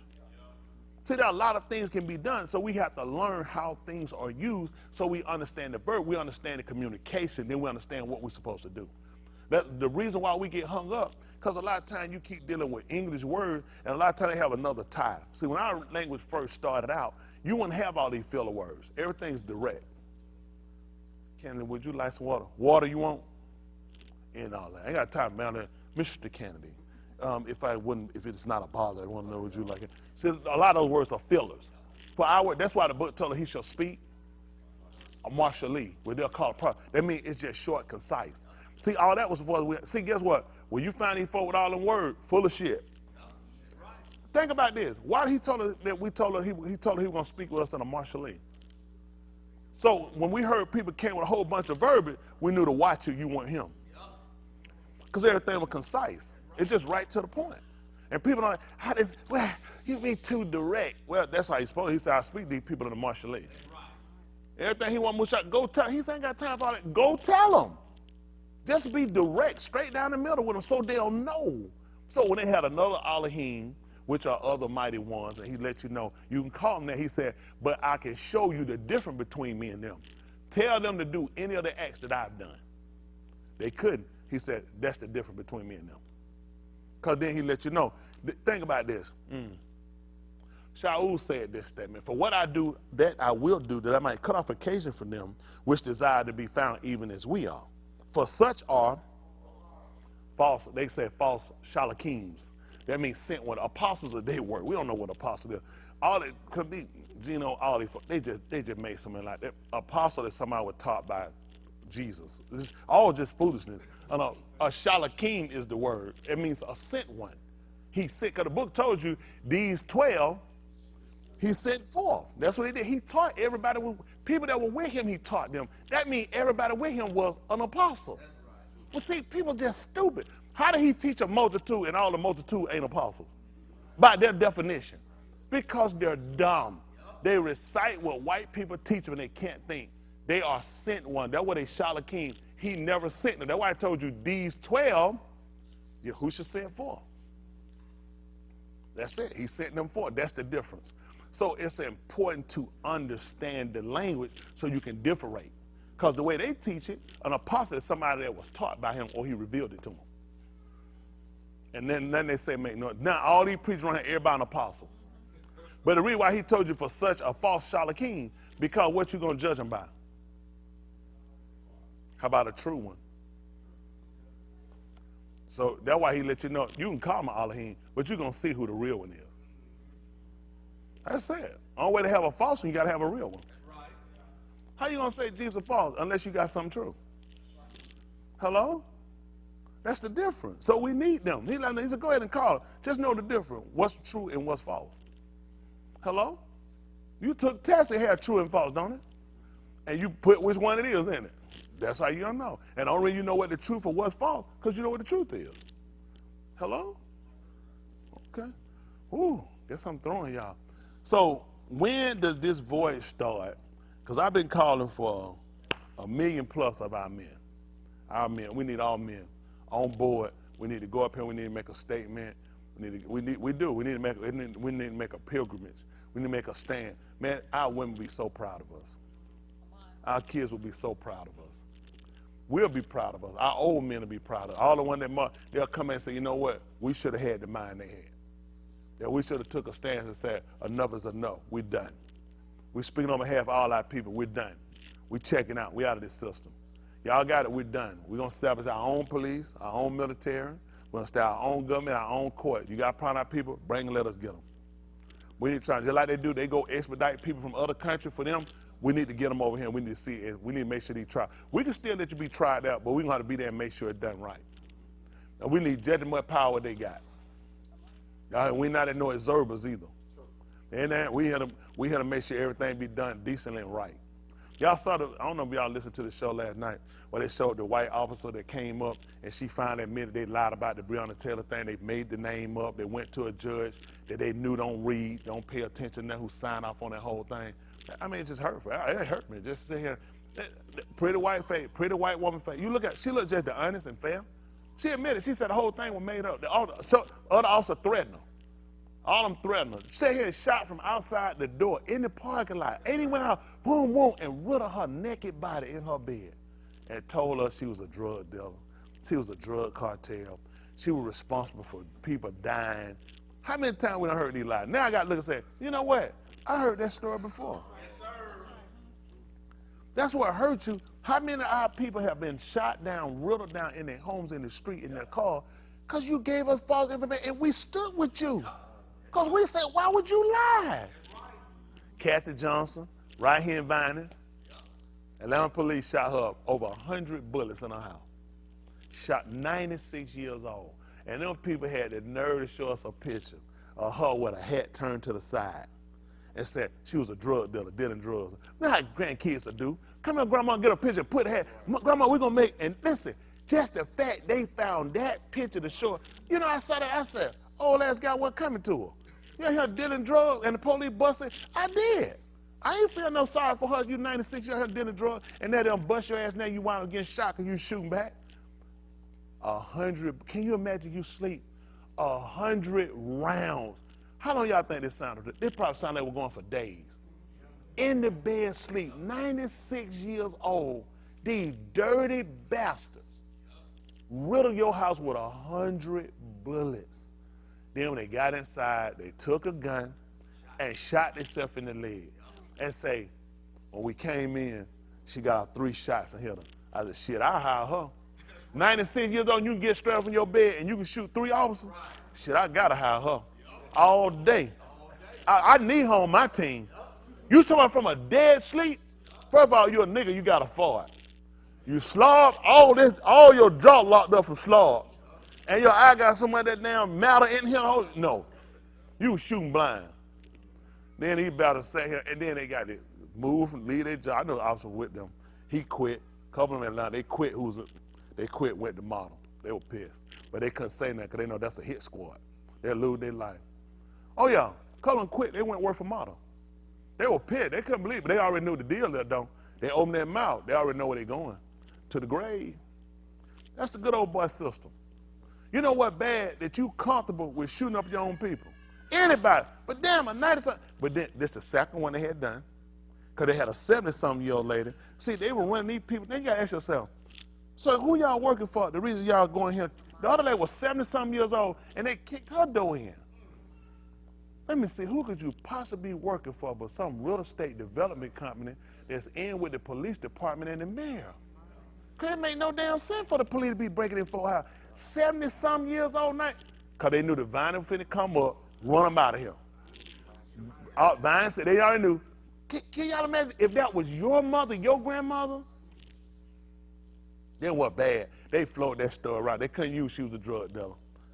You know what it was? She had a nephew. Her nephew used to come there, and he'd be in and out the house. He the one had the drugs. No drugs, never happened. No knock search warrant. These white boys been signing their paperwork. All these people in the gap, think about this. The only thing that makes sense is that there is a developer who's in with the mayor and in with them, and they got them a special team to go through the drug area, start kicking these doors in to get them. The judge gonna say, the judge, these white boys don't go in there. Why would you lie? You asked me to sign that warrant. We have a confident informer who identified the drug scene. They're good enough. They'll come to court. They'll come to court. They already know. Anybody come to court, we killing their ass when we go in. This whole thing gonna be turned. You'll never see them. Why these judges ain't in prison? They need to be in prison. Listen, it need to be at accountability. If you sign that shit, you need to go to jail. Now you hold ass to the fire. That's not be like, hold on. Where your confident informer at? Let me see this. Cause I let them know. Cause this shit go bad. I'ma hang every one of y'all ass. I let them know. Y'all ass gonna hang. A lot of this could stop if judges put the pressure on them. You know where they couldn't find no no-knock warrant at?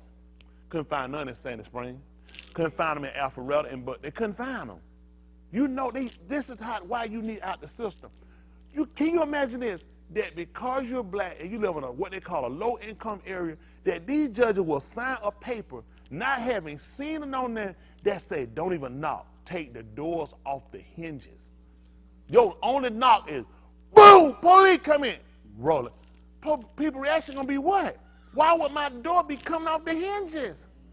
And whatever your reaction is your ass finna hit the ground dead. Cause some white boy, some real estate development company, cause some mayor done cut a deal. There you go. There you go. This is the system we live in. And what our people gonna do with it? Love the hell out of it. These are our people dying. Our kid, that little black kid, the little young black, what they call black. Y'all saw the picture on the show last night? That little boy. White man jump out his car and gun him down. You think, let me see for a second, Alan. Let me borrow you for a second. What are you, 11? 11, hold on, give me a second. Who's 12? You 11. Who's 12? 13. 13, who 13? Let me see for a second. 13. Oh, hell, go back. You too big. I'll shoot hell out you. Right. Yeah, it ain't gonna work. Not that big. I'll shoot hell out you. I about want to shot hell out of him. I'm thinking 13. Let me borrow you beside him. You 11? Come on. Yeah, go ahead. I'm shoot hell out you. I mean, no offense to you, know what I'm saying? That's my white eye talking. Yeah. Because that boy looked to be about his side. What y'all say? He look about your side. I couldn't imagine. Let me just see you stare around there. I couldn't imagine driving my car. You turn around and get out my car and start reeling bullets at him. Unless he got a gun and he threatening me. I'm in a car. He got a stick. He getting hit. I ain't wasting my time with that. And you don't want to get out the street, you trying to take my car. But to get out your car and start reeling bullets in a kid, cause his collar, you good. Well, it makes sense, but like I told last night, it makes sense from the book. Yahushua told her best. He said, he that hated me hated my father also. See, you wondering why these white folk killing our kids. You need to tell the truth. That's why I need my brothers on the street. Yahushua told her. He said, you hate my father also. He looked at, you only reason you hate me because you hate who I come from. His whole statement was always about him coming out from the Father. Don't you know you ain't got to tell, no, come by for a second again. You think he need to tell a white man that he come out from a black man? They don't need to, they already know where he come from. And they hate the MF that made him. So they kill what come out from him. You good. I'm not calling your dad an MF, I'm just using a statement how it is when it's being used toward us. And that's how we have to start looking at things. And now, at what point do we start to strategize and set up a defense? And a good defense is to say, we're done. We're at that point, can we afford another one? Did y'all see how handsome that little boy was? Come on, tell me that makes sense to kill that boy. And then he got a bun. Whole thing thrown out. We ain't seen it before. Can you imagine? You got a kid 13, 12? Can you imagine your kid shot down by some damn white man who just got that car, their mama shot him down, and he ain't got a bun, they throwed it out. He gone home. In the same neighborhood, and your son died him. He back at home. What are white friends them doing? Condemning him? No. Running him down to how wrong he was to kill a kid? They celebrate. Another one down. He got a GoFundMe page. He got all kind of friends. He got white organizations sending him paperwork, and the feds ain't gonna lock him up. A black man kill a white kid, let our ass set up a GoFundMe page. Our ass going to prison. That's off the rip. We going to prison for sending that black man something. They gonna get GoFundMe. He got the Proud Boys. He got every white one, the Legion of Doom ass, whatever white group they declare. I guarantee they reaching out to him. They always reach out to him.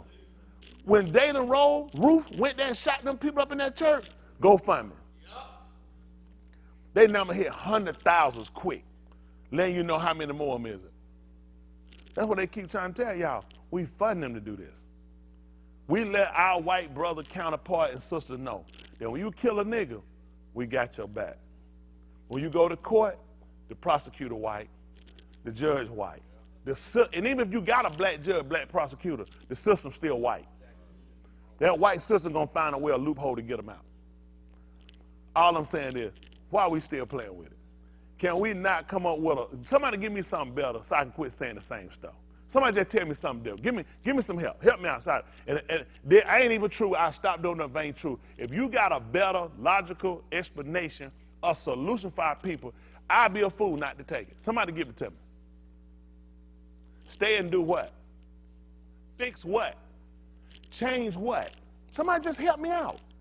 Because I keep saying the same thing. I don't get it. You can't change it unless you change the people. They're not going to let me change the people.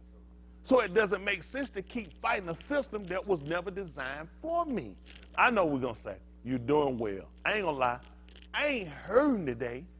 But I'd be a fool to think this system is okay for me. It's too many other people that look like me hurting.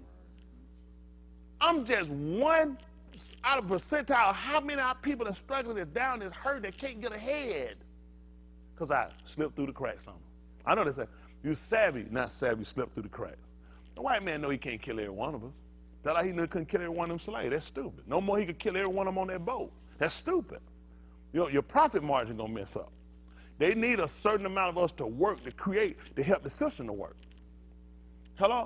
Look here, if you get rid of all the niggas, let's see, the tax burden will be on who? White people.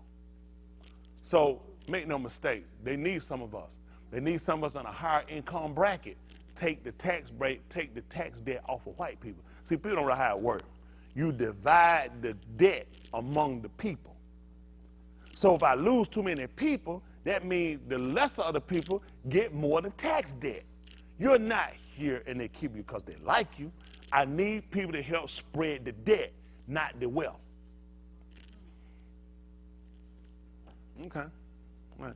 Because a lot of people, they think they're smart. They're really not smart. They ain't done enough. I'm going to tell you where I learned my best economics at, in the streets. I learned my best economics in the street. I learned just how these people operate, how these people do stuff. How these people put on their face and little stuff, sell more damn dirt, sell more damn dough and more shit than anybody in here. They keep a clean face and they keep going. I learned most of my economics in the street, watching these people, watch how they do stuff, and realize these people will tolerate you. They tolerate you. That's just bottom line. That's the only way you hear. I know these black, in here, out there, these folks think these people don't like you. They don't like it. They like it, they'll tell you the truth. They're told the truth, they'll tell you, you need to get out from under the system. Anybody white really like you and told the truth, they'll tell you the truth, say, you need to be under this system. You're never going to make it. I know they're going to say, you're going to be a doctor. You're going to be a doctor under their board certification that they can come take your license and revoke your shit at any time. Whatever you're going to be something under their, you go be something that ain't under their regulation. They ain't got nothing. You can't be a lawyer unless you're under the bar, and the niggas don't control the bar, okay? And nor do they set the bar, nor do they meet the bar. Okay? There's nothing you can be in America that you won't be under. They holler that shit, they want to talk, oh, white people. That's a lie. Trump done withstood them on every end. Every rule can be broke, they break it right in their face, right in our face, and then done. Y'all see how many times they tell her to answer a warrant if you get a warrant? What they tell you got to do? Avoid them? They ask said, I ain't going to appear. Congress tell you to appear. The hell you say you don't show up? That's I ain't going to go catch a flight. I refuse to go see them.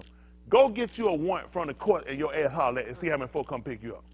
They were pissed. Because they like, this shit you do to niggas. I don't get arrested, you lock up niggas. See, we already know. We know how to bow, we know how to fetch it, step it, we know how to submit, we know how to beg, we know how to crawl. White people look at, that's not for them, it's their system. When they do get them jail time, Steve Bannon, refused to go see Congress, refused to testify, get information, they slapped it to his ass. What, he got 30 days? He got to do a whole 15 days in jail. Let me go and don't show up for a warrant. The judge sent me and said they give me 30 days in jail and serve 15. That ass done, no bond, no nothing. And he at home while he appealing that. He appealing 30 days. I can do that shit on my hands. I do a handstand for 30 days. 15, I can do one. At least 2 of them days I can do one hand. White folk, they can't take nothing. That's why I don't get them that time. Like, white folk can't take pressure. Pressure hurt white people unless they put it on you. You know who do good with pressure? Us. That's why we got high blood pressure, putting up with their shit. It ain't the food. White, this is what you get. Let's go with it. Let's go with the diet. Let me see. What would the slave master eat? He was vegan. Who the hell was vegan in the 1600s? Who knew about vegan? Stop. Oh, vegetarian, stop your lying. White man ate more of that pork, man, he ate the whole ass off the pig. I ate the ear, hell, I can hear things. That man ate the ass. And you tell me he healthier than me? Just stop it. Stop it. Wait a minute, you tell me back in the 1600s, a white person, I can't eat that pork, I'm on a streak, I'm on a vegetarian diet. Hell, let me see, no soap. They asked when he washing their hands. And you telling me that these people healthy enough, they are infecting you. Okay, y'all be stupid you want to. Ain't nobody been there clean that man. Listen, when we met that man, this is a historical fact. The man had lights. I ain't talking the shit in the house either. In his head, the man had lights, okay? Looked like Christmas by here, all that shit crawling, okay? He did not know how to properly bathe himself. Okay, they don't want to tell the truth. Look at them, see if I'm lying. That man wasn't taking no bath. Why you think when you go to Europe, their ass stink? They don't believe in no bath. They'll put cologne on the nasty body. Our book teach us different. We told, listen, in the 7th chapter book of Mark, when they came to Yahushua, and they asked him, these were our teachers, our Pharisee, myself, they want to know, why walk not your Talmudim according to the Torah? They said, when we go to the marketplace, except we wash, we eat not. Cups, brazen vessels, all of them, all that stuff. They said, unless we wash, we don't eat. That shit, y'all that just fall down, be eating, and wash your hands. You ain't get that from us. They asked them, they seen them people watch. Listen, they look at them jokes. That before the 1600s, before the 1500s, the 1100s. Our people argument with him was why were they eating and they didn't wash their hands? Because white folk did it. They've been doing that. Y'all see them do it now. How the hell they healthier than you? You folk ain't washed their hands since they been here. That's right. Okay. I see the black one now, they don't start it now. Wait, that wasn't no stuff hour. Man, you was a kid, you done some shit like that. Them folk, man, we would let you come spend the country till you set that table. Them folk look at you, they say, you wash your hands. You from Mississippi, they ask you that. You gotta set the table. They ain't play that shit. You set that table. They look at you, they say, you wash your hands. You be like, they say, get from this table. You be like, you be cut. That thing cut you, boy. Man, I'm folding plastic. Look at you. You run that side there. That's that. You wash your hands. Man, pop in that house, just sat down. I make you wash the face and everything. I'm like, this dry slaughter don't bother me damn time. You probably need to stop looking so hard. But I mean, that's how it was. They taught us that. That was a custom. Now this stuff, they had no custom doing no stuff like that. There's no way in the world they're healthy enough. Look at the doctors. Look at the people they give you. That chart, the graph, everything is for them. All this, they don't give me, tell me I put 123 pounds. Ain't no damn crackhead. They get them crackhead numbers. Nigga got heavier, dense bones. That's true. White people bone are lighter. That stuff, they're like swimmers. They gonna beat you on the swimming. Ain't nothing but a piece of paper. My ass gonna drown. Smell a black woman, that ass, you going straight to the bottom. Tell her to go on her back and start stroking. Straight to the bottom. Princess! Listen, straight to the bottom. White folk bone lighter. They bone lighter. They're gonna be better swimmers. Now we'll swim, don't get me wrong, we swim, we got speed, we do it. It's just being honest. You look at the swimmer. Look at when they had on white folks, and look at when they come down the world-class swimmer. When we be the top one? And be the white, because they bone lighter. Man, his ass jump, a piece of paper just take off. That damn thing in the air, it just, and the wind can't. Yo, heavy ass, full of OE, all that shit you done ate. You know, ain't that right? Rap snacks, your ass ain't going nowhere, trying to swim. All that damn Tahitian treating your ass, where you going?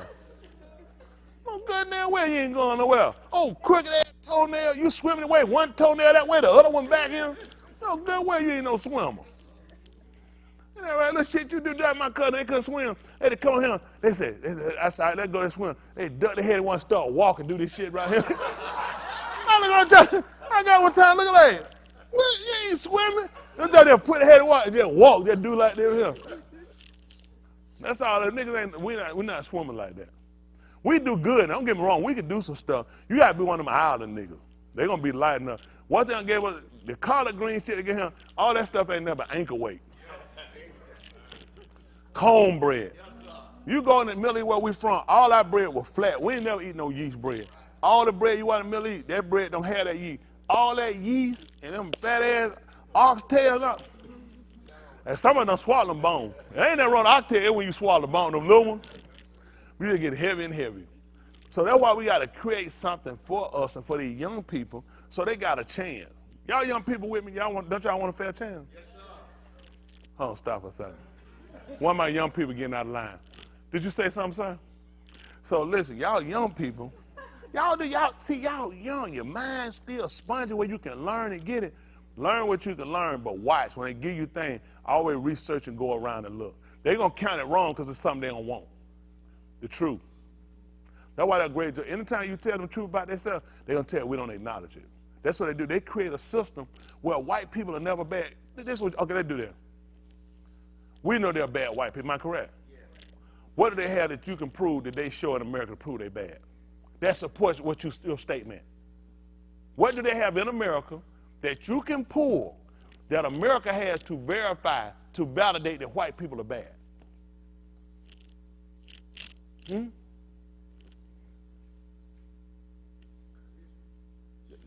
Even their history, they're going to beat you. Because their history ain't going to never show nobody bad. In history, who do they have? Who we going to use? General Lee? He's a great Confederate soldier who fought for his people and his country and his belief. So you can't ever win. I'm saying everything they have, it always shows them as pioneers. You know what I'm saying? That as futuristic people or whatever they had, you know what I'm saying? As explorers. How the hell I'm exploring with my hand in your damn pocket? They're stealing. That's right. You see what I'm saying? These folks, what kind of shit is this? Pioneer, I'm cutting the trees out your damn yard, running you out of here. Right. There ain't no pioneer. That's crazy. So this is what happened, even with me. This is how they beat the people out that look like us. Everything I'm saying, they can't believe it because they don't have no white information to validate what I'm saying about white people. And I'm not talking about every white people, I'm talking about the system. What information can I pull to really validate? I can show them some stuff, but they ain't gonna want to believe it because unless they say, Tony Smith is exactly right. White people can be shitty like this. This is the average of us. These are the ones that run this kind. This is that kind of shit we do. They're gonna say, we don't know what he's talking about. All that stuff in his mind. He's just mad because he ain't go to college, and that's a lie I did go. More than one time, too. And I made full use of the time I was down. But anyway. So this is the thing they're gonna try to get you on. I hate white people. That's a lie. I don't hate white people. I hate stupidity. I hate when things are pressed upon us to make us look and feel bad about ourselves when we are the victims. It's like when a woman raped, the first thing you want to put on the stand for is, what did you have on? Why were you wearing that? Let me ask you a question. How many boyfriends have you had? You said, what kind of shit did I was raped? Why you can't answer the question? Because they ain't got nothing to do with it. 5. Wow. Y'all heard that jury? She had 5 boyfriends she raped. I rest my case. And they go, 5 boyfriends. Hell, everybody on their 130. Right. But because of the way they frame and they had to make you think of, listen, this is what y'all don't know. They don't allow you to sit on the jury and just judge. You set the parameters. You tell people what they can do, what they can't do, what they can accept, and you tell them what the law says based off of the crime that you're trying to get the conviction from. The law says, this is the law. The law is, you will see that the law, we have to stay with the law because I'm programming you. So a lot of times this is what you'll do, and I used to do it years ago. You look at a juror, this is what kind of stupid ass jury that is. I see that's wrong because you weren't given the parameters they were. They gave them parameters. They couldn't just, you judge it because nobody told you how you had to look at it.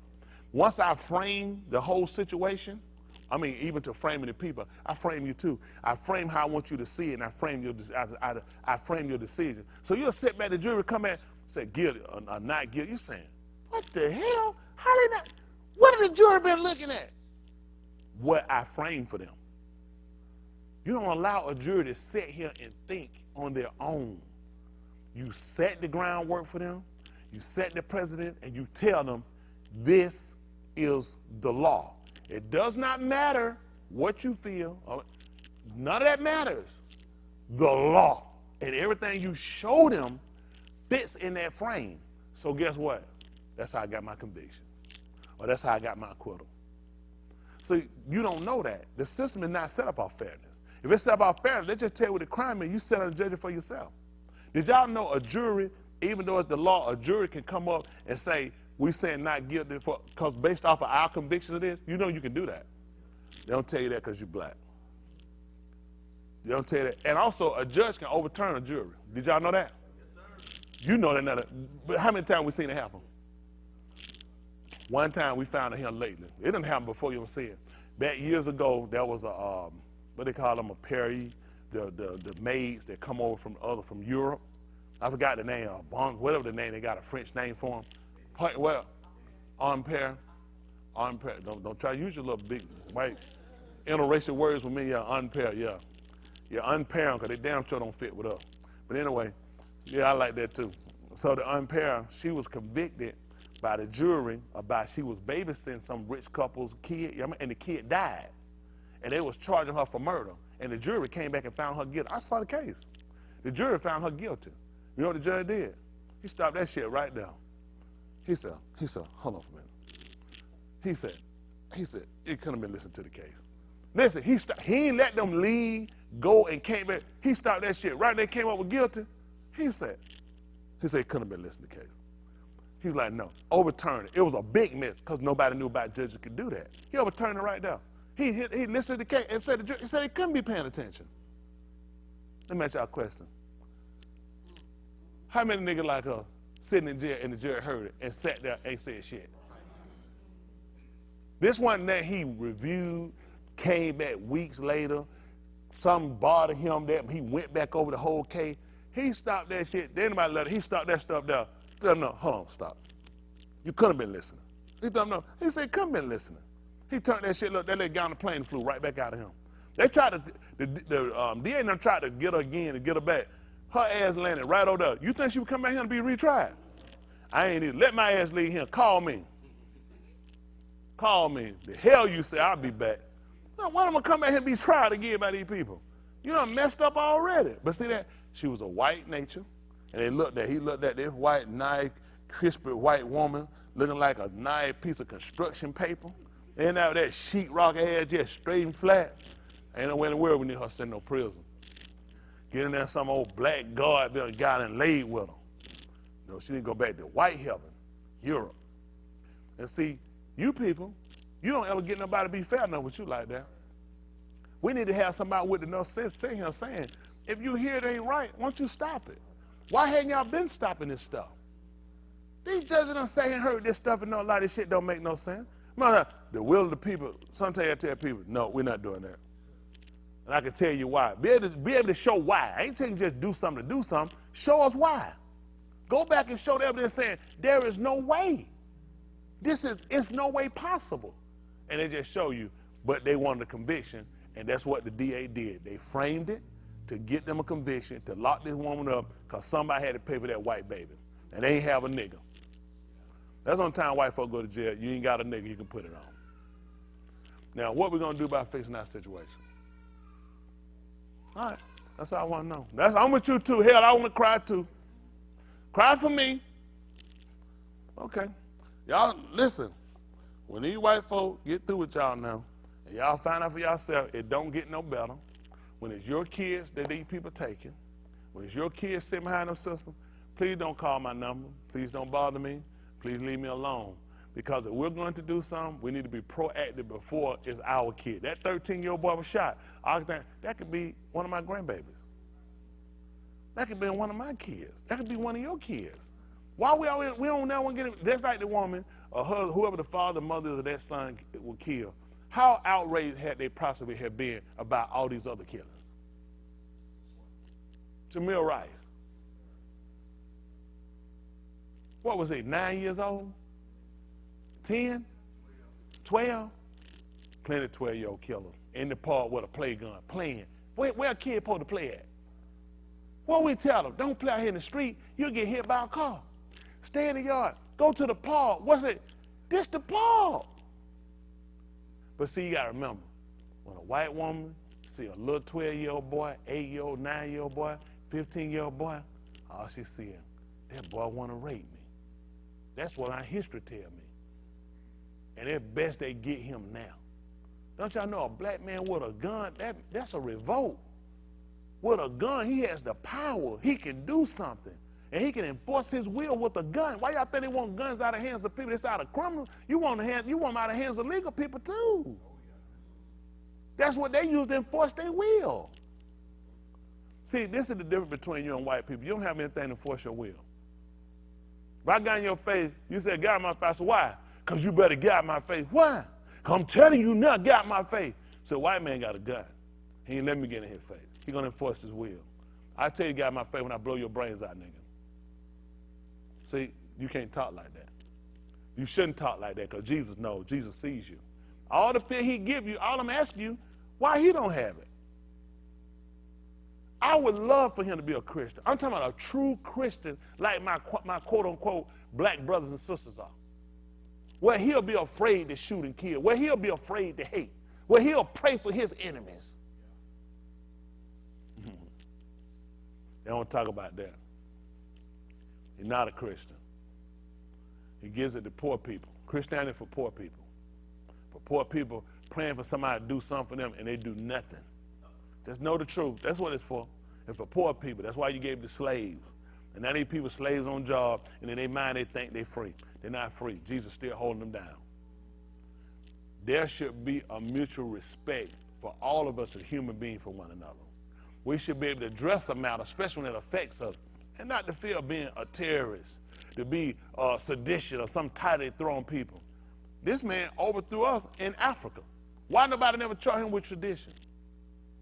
Overthrowing governments. They do this every day. What y'all think happened in Iraq? Did the people vote out? Let me see. in Libya, did the people vote? Was there a democratic elected a situation where Gaddafi was put out of office? No. Sedition, they overthrew government. Was Saddam Hussein voted out by his people? No.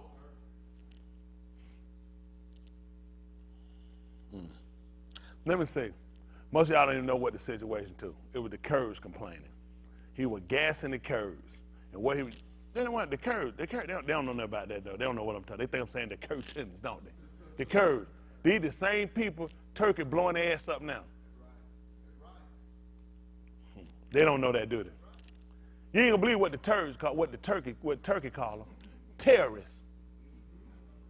They're in Syria. These the same place, these the same people other countries fighting, Syria fighting, Turkey fighting, other people fighting, the Kurds. And when Saddam Hussein was killing them, we had to go there and unseat the government. How many of y'all don't know Turkey is having a damn fit right now on why America ass ain't doing nothing about them and why they protect them over there? Because they blowing shit up over there. Well, that's how it goes. When you watch CNN and you trust ABC, NBC, and News at 10 on 46, that's how much information you're going to have. See, a lot of stuff these people give you, they give you what they need you to know to hate who you want to hate. They need you to hate who they hate. Hate people based off their own merits. Like me with Jaheed. That's not a race issue. That's Jaheed ass. Ain't that right? Why would I hate everybody look like Jaheed? I just hate Jaheed and Mos Def. Ain't that right? Ain't that right? That's all their own merit. You heard they say, I may look like Mos Def. Ain't that right? But no, but I'm just saying, hate a person on their own merits. Don't hate everybody because of them. Don't hate all of us because of a couple of people we got. We got bad apples. Ain't a couple. We got probably about, it's a pretty high number. But for peace sake, so don't hurt nobody. We'll say 70% of our people are bad. And that's because of misinformation. That's it. That's because of the infection. That's because of the different things they've done to us to oppress our people. It's because of the literature you read. It's because of the movies you see. It don't give you anything to really, no aspiration for nothing. What's the best TV show out right now? Give me the name of it. Now, I know somebody don't want that. What's the name of it? I like Money Heist. Money Heist? How many black people in it? I don't even know what it is. I'm just asking, how many black people in it? None in there. Best show. I ain't criticizing.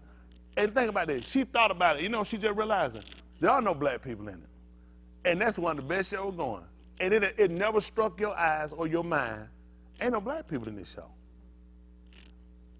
They are the only people. You think I can go to Iraq and show them and go to Lebanon and show them movies and show them TV show and none of them people ain't Iranians and not Iraqis? And them people not going to look at this shit and realize, why am I watching this? Why am I watching this? How many of y'all watch Japanese love stories? Why not? How many of y'all watch a show called Mexican Building Houses in Mexico? Why y'all don't watch it? Not interested. It had nothing to do with you. So how's she watching Money Heist? Nobody in Money Heist look like her. It ain't cutting out, just showing you, but at least they cut it out. But just trying to show y'all something before we move forward. They have indoctrinated us so bad, we don't even notice that the people we watching, none of these people look like us. We're not even in it. We're not even in these shows.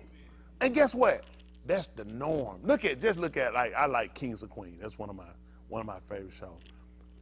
One nigga, Deacon, got rid of the white. They divorced, got rid of the white. That was enough niggas. Him and them two. And then, hold on, y'all. How many of y'all are familiar with Kings of Queens? How many kids Deacon had? Two. A boy and a girl? Two boys. What do you remember about one of the boys? Kirby. Every time you look around, he was playing with Doug, putting on girl clothes, and Doug was frustrated. Not Doug, but his friend was frustrated. Deacon was always frustrated by this son. And Deacon was a big black guy, and he wasn't smarter than Doug. Remember one show they had, Doug got angry, him and Carrie got mad because Deacon and his wife had this money, And they couldn't figure, okay. They both worked the same job. It was an episode. Who remember the episode? And him and White kept asking them, did somebody in y'all family die? They was like, no, why were we asking the question? He kept trying to find out where was their money coming from. Because he looked at, I work at the same place he work at. How does he have extra money? And they were going on trips. He kept investigating, trying to find out where the money was coming. At the end of the show, they wound up saying it. So you think we ought to told them about my aunt had died and left us this money? They was like, no, at the end. Because at the end of the show, you know what they try to show you? The only way a nigga gets something, somebody got to die. Doug and them, no matter how the show was, everything worked out for him. Doug and them was never getting put out no house. None of that go have. He needs some money. What they say? Why don't you just call your parents and borrow? How much can call our parents and borrow some money? Our parents say, hell, I'm waiting for you to pay me back some money. But the show, he could call their parents, he could borrow $10,000. They always set the seat, they set the show, it's coming. Look at, they always got a way out. It's never, we out, we got to go borrow from black people, we got to struggle. Things work out for them. She got a wedding ring, she take it to the jewelry store, damn thing worth $12,000. They can sell it, get another ring, got extra money, get all kind of shit done. Everything about you struggling. Winfrey and some of them had $10,000. If they did, somebody stole it and they had to turn it into the police and don't even get a reward. They always keep a black man down. In the show, watch when they do it. We always gonna be down. We always gonna be barely making it. At least they honest. Doug a liar, Kara a liar. Still be successful, still make it. Lost her job, Doug had to take over. They ain't lose their house and nothing else they did, didn't they? See, they make it well, listen, it's still coming. And it's funny, because white people look at, we still making it. Your shows, when you laughing, you shouldn't be laughing. This show the worst of you. Y'all don't understand it, do you? Keep living. Y'all will catch on. Y'all will see. It's just me up here just ranting and raving. But I'm trying to help our people out. I don't want to see another generation do what we're doing. I don't want to see another generation do what we're doing. That's why I push mentally to do what I got to do, to make that. I want y'all to do that. You can't quit. You can't afford to quit. You can't afford to play around with these people playing around. You got to be listen, you got to have a plan. You need to be making a lead. I'm telling you, I need to take these young teach out. You need to make allegiance with people. That's the only way you're going to make it. Nobody make it out here by themselves. Don't believe these people. I don't know them. If they make it out here by themselves, I know them. I need to know you. Nobody make it out here by themselves. All these people got allegiance. That's how they making it. Even when they get up and play, you know what they pledge to? Allegiance. That's why it worked for them. All I'm trying to say, America should be making me stamp a pledge. Only problem I got, America need to be pledging to me. I've been on, my people been the only people here been with their ass through the hard, through the cold, through the rain, through the snow. Nobody will stay down longer than my people still be here. Go show me some, listen, I remember when Chinese folk ass came on here, Bruce Lee ass too, all that old kicking shit. All the ass came here. He stole the little damn whoop whoop. He stole that from Cassius Clay.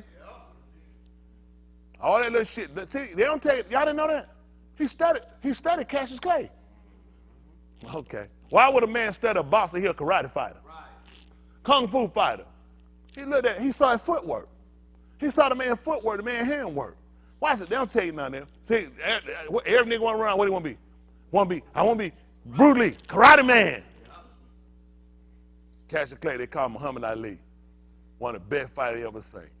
Chinese man studied him, white man studied. All of them studied. And they come out here, and they look here, nigga don't even try to be like them. Nigga always trying to be like somebody else. Van Damme.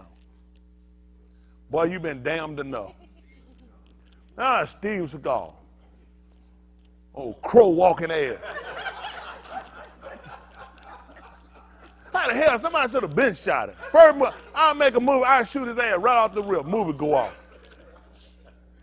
You know, I call that movie, I'm sick of this shit. Shoot him. As soon as it come on, while the scene still come, while the shit coming out, talking about who all on the film, shoot him right then. And let it go off. So I'm sick of this shit. Ain't that right? Tell if I don't even get no popcorn, you ain't gonna be here that long. I'm just sick of every time they give you something. We don't have anybody for our young people. Who do we have for our young people to look up to? Honestly, tell me somebody black that y'all know, a hero from on one of these TV rappers. Just somebody like say young people should look up to. Who? Because I don't know who y'all say. Is it anybody? I don't know. I don't know who popular with young people. And who popular with them? He said Black Eyed Pea? Black Light? Who said Big Tangy? Nick Cannon. They're terrible. But young people, is there somebody for young black people, what they call young black, is there like a black man that young black guy look up to or see him as a role model or somebody's example? Is it somebody y'all have or somebody y'all know young people look to like that? Who? The Black Panther? Ain't he dead? I seen some of that movie. I couldn't get past 5 minutes of that shit, man. Once I seen Angela Bassett ass walk out that mountain, I said, yeah, that's enough of that. I'm still trying to figure out how the hell she got away from Ike in that car. Ain't that right? I had to eat the animated and eat the cake. So some stuff throw me too much. I tried to look at it. I heard for black person, man, they doing old jungle shit playing around there. I said, man, I can't get it. I said, I'm getting absolute nothing out that movie. He got this shit all on him. I'm like, if you take some of that shit off, you really be a better fighter. That's just all I'm thinking. Your mask too heavy. Go get you some glasses like Clark Kent or something. Why the hell a man got to put all that lying shit, biting him in the chest and shit while he take all that alligator shit off. Just, it don't make sense. Bunch of teeth right here like folk done bit hell out of him before he started fighting. It's just stuff. Man, get you a real costume. So Black Panther, who else y'all got? And he dead. Who else you got? Y'all got anybody else? Yes, sir. Steve Urkel?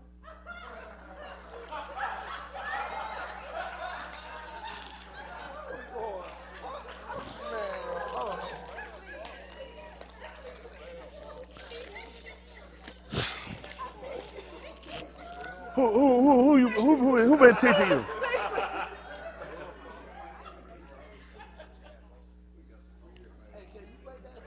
It's older stuff, so it's clean. Steve Urkel. Can you see something wrong with Family Matters? Can I see something wrong with Family Matters? Dissect that, break it down. I mean, Family Matter is not it wouldn't be a good show for us. You had a man, cause first of all, it really just, it really showed the stupidity of a man. You got a lot of, quote unquote, black African Americans, they would call them in law enforcement, female and male. And Carl, they really show him as being one of the dumbest people that ever. And you know the sad part of that, they had a kid leading him.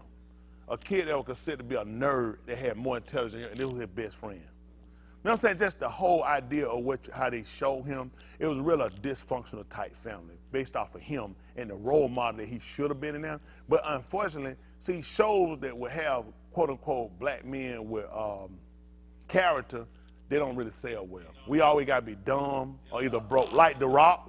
Remember The Rock? Yeah, Rock. His wife was a nurse, trash man. And she got to calm him down and rub his bald head. He's the idiot. Every time they show her, Rock, yes it was. She was a nurse and he was a trash man. Rock was dumb. He tried to clean up the neighborhood. He tried to clean up the neighborhood, run for office, the trash man, and did he win? I ain't got to ask. No, he ain't win. They ain't take no trash man make it. See, not practical. Trash man gonna be the mayor or county. It's not practical. And he was working on Fox. And people didn't know that Rock actually, The Rock, that show, they actually was a credited show for the fact that most people didn't know they could shoot that show live, and them guys, they read their line, they got it right the first time. They actually could run their line one time, they got it right. A lot of people didn't know that. Guess what you did with them? Where that show at? You got to get rid of stuff like that. You make white people look bad. You make the Brad Pitts and the Angelina Jolies look bad. Folks that had to keep another take. These people run through one time. They could run the whole thing through live. That's how smart they was. Then you look, and then a lot of our quote unquote black men while learning, they brought you in. It looked good, but then you start really looking at you really the ass of the show. Even with James didn't look intelligent. Listen, James answered everything with fear to fight. Think about it. His wife, who asked one work and had to calm him down, they showed him this hyper black man, out of control, who couldn't make you so ready to beat people up, but your ass broke. When you really did the science of looking at how they did James, I mean, he even got tired. He realized Look at the show. It's popular. He really made the show. But if you really look at it, he looked at, hell, I'm making a show about being dumb. I'm broke. I slam door when I come in. Then he got a show about me and high blood pressure. You know what I'm saying? I scream and yell at my kids. I'm losing it all the time. I never make enough money. I work 3 jobs and I'm still behind. It just make everybody else in the project, if y'all notice, everybody else in the project there didn't have a father except for James now. How did they help them? So what did this show really teach you? Having a man there is just like not having a man there. See, you missed the cycle. The purpose of you telling with 2 people in the home, we can work together and we can progress. They were degressing with James there. Look, shit didn't get better, he left. Thelma wound up landing a football player. JJ wound up drawing a superhero with Thelma face on it. Everybody came up. All you had to do was take James out the way. So what did you with the sellers? See, all I try to get y'all to do when you look at TV, you can enjoy it because it's made to enjoy. The only problem about it, you can't sit there and be stupid when you watch. You have to pay attention to these people because they're trying to sell you a message. Now, some people say, oh, that's why I don't watch TV. TV dumb you down. I need to know what you're selling me so I need to know what not to buy. That's why I watch it.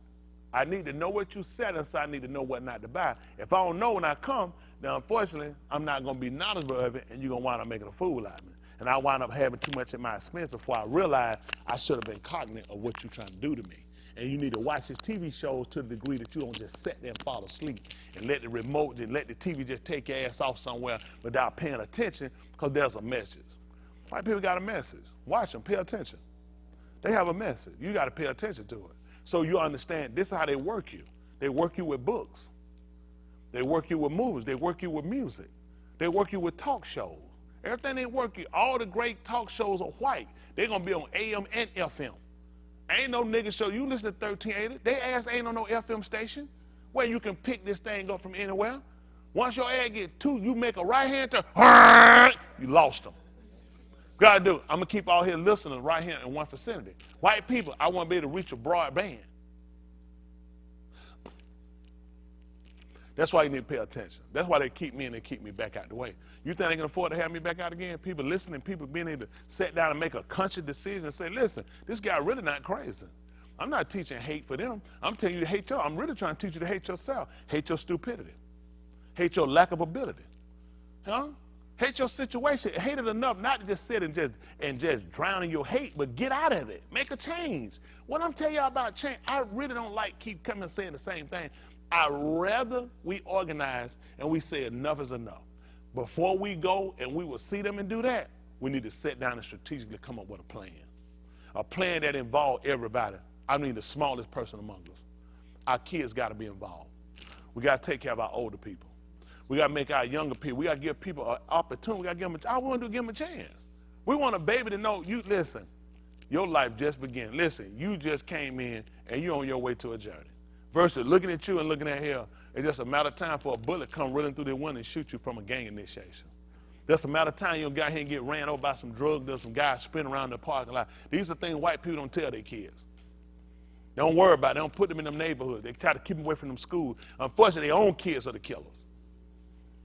Hello? So they're going to kill us one way or another. The gangs don't kill us. The food going to kill us. These people know what, listen, I'm trying to move forward, but unfortunately, I probably don't know. This is what you don't know. Probably don't pay attention. He don't put a product anywhere that he don't have a number to it to know what store it go to. Which means he know the demographics.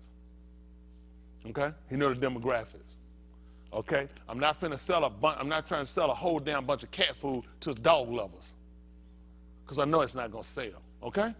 So I got to know demographics. I got to have numbers. I got to have data.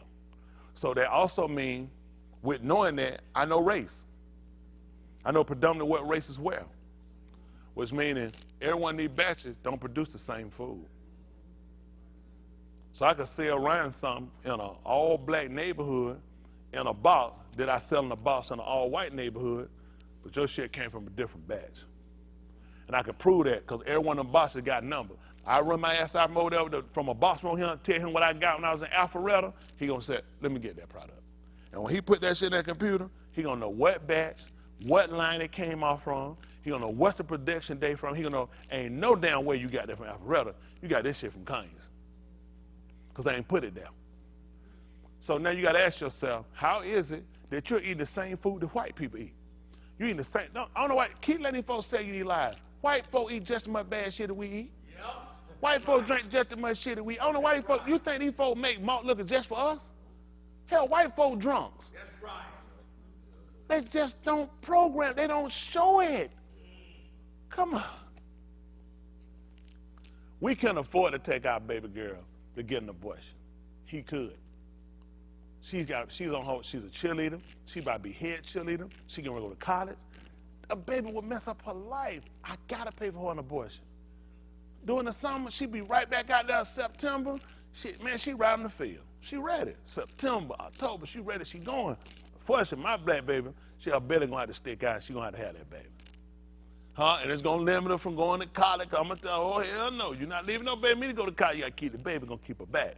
He can cover up his sins. Mine's gotta be shown. Okay? Just know what happened with your counterpart. And the only reason I'm telling you this, because I already know I used to have a bad light about myself. I did. And he made me. He didn't come in and do it, but you had to start looking at what did he show me. There's no positivity connect. Y'all help me. Tell me the positivity we got connected with us. Help me out. What is it? Any great athlete we got ass in trouble. Come on. Give me one. If the ass ain't in trouble, they finna be in trouble. There's nothing positive with us. People say, well, that don't bother me. How that don't bother you? That everybody around you that look like you ain't doing shit. And you tell me that don't bother you? Everybody that look like you, that you watch, are always in trouble. What do you think they say to your psyche? You're doomed for failure. That's why you can't keep letting him make your TV shows and making your music, give you these damn artists. They ain't worth a damn. And the artists ain't even paying attention. Look, how the hell we supposed to be up here rapping? How I remember after rapping is shooting at your ass. What we got going on? This shit broke folk do. That's right. Why are we out here shooting at each other? That's right. Where this shit come from? That's right. I ain't supposed to be doing nothing but rapping. That's right. Yeah, as soon as I see that, yeah, I'm gonna be shooting his ass, yeah. You know what I'm saying? How the hell feds chasing me? I ain't supposed to be doing nothing but rapping, right. Making records. Yeah. How did we get here? Because guess what? They try to, this what the people want. The audience, and then this is what you look at. You know white folk instigator, why you don't shut it down? Why you don't pay a lot saying, y'all ass up here with this shit, we shut it down, ain't no more rapping. Because people get hurt, which means they are facilitating it. Because you give these ass a contract. These rappers don't control shit, these singers. This is a white industry who let these people do this. Go ahead and fool yourself. White America need to shoot each other. The Jewish nation own their asses, and they got insurance policy on their asses. That's why they getting killed. They ain't no fool. They getting killed. They make them too much money. So I make money 2 times. I make money when you sell that shit and they start shooting each other and these gangs rapping it, and I make money when your ass gets shot. Who finna let their money get killed out? Unless I make money both ways. Then when you die, come on, folks still love Tupac. Tupac making more money than dead than he made alive. That's right. Yes, sir. Oh, you think about getting paid off that? Huh. I know Tupac looked smart to him. He looked real smart. He was a young man with a lot of vigor without direction. That's why, and they played that on him. So just having book intelligence ain't enough for us. You need somebody right there, hands on, telling you, It's just like a fighter. Go see if a fighter get in the ring. Used to box. Get in the ring, nobody in the corner. Nobody tell you what, just run out on your own. Because it's shit you ain't paying attention to. There's shit they're going to tell you whether we're going to keep this up or we're going to change tactics. You need somebody letting you know this shit here ain't working. We got too many young people out here going and nobody telling them shit you're doing ain't working. It's not working. Somebody need it. They don't have it. They out here by their own. You long gunner out here by yourself and your ass knocked out. I'm telling you, experience going to help you. All I can tell you, I know I've been out there by myself. When I tell you about long gunner, I've been by myself.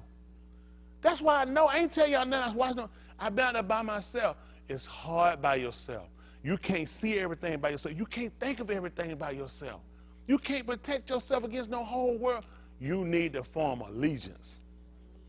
You need a core of people with the same mindsets and value that you have. If you're going to protect yourself and really make it out here, let these folks make a fool out of you. Nobody doing what they're doing. Nobody. Nobody doing what these people doing. If you're out there, you're doing it. You're out there for a short time. And you need to care about your people. You need to care about the little, what you call the little man. Nobody ever been fighting for the little man. They'll start off talking about it. The everyday Joe Blow, the everyday woman that got to raise her kids by herself, all these people, we need to bring them to the front. We need to look out for them. Y'all hear me? Yes, sir. We need these kids. It's kids out here. When some people talk about kids in single parent home, it's kids with no parents. Yeah. Nobody talking about them. We'll make the fight. The single parent, hell, at least you got one. It's kids out here don't have a mother or a father. Now you talking about if a kid in a single parent home is misguided, what the hell is one with no parents? That's right. You got kids sitting in jail. Where the parents at? The parents can't have a hand on to help them.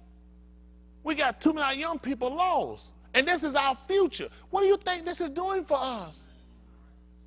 Our older people can forget it.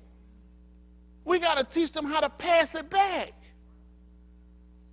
If I take care of you and get you to adulthood and get you functioning, when I get down, pass it back. We lost that. Years ago, people used to know that. They go back to the country, go see mama, go see dad, whoever living, because you the one I'm gone. Or go see big mama, everybody bring some money. Then they go out there, get in a pocket what they steal from them. It happened. Y'all know that grandma, everybody got a cousin, they'll steal from damn grandmama. What the hell you living for?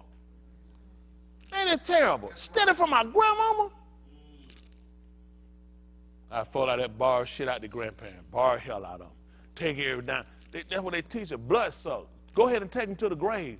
We got to put back. We got to put back. That's how we're going to establish ourselves. If we don't constantly keep regurgitating this, going over there with our young people, we're going to lose them. Are we just send them out and just fly and go away? No, we need you to do like the salmon. Come back.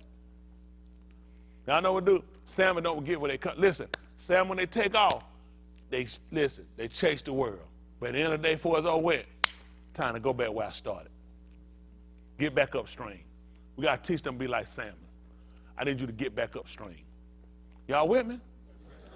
I wouldn't have to talk like this if our people's in a better condition. For everybody that's tired of me talking and hate me, if our people's in a better condition, I guarantee I'm like a damn fool up here trying to tell you this.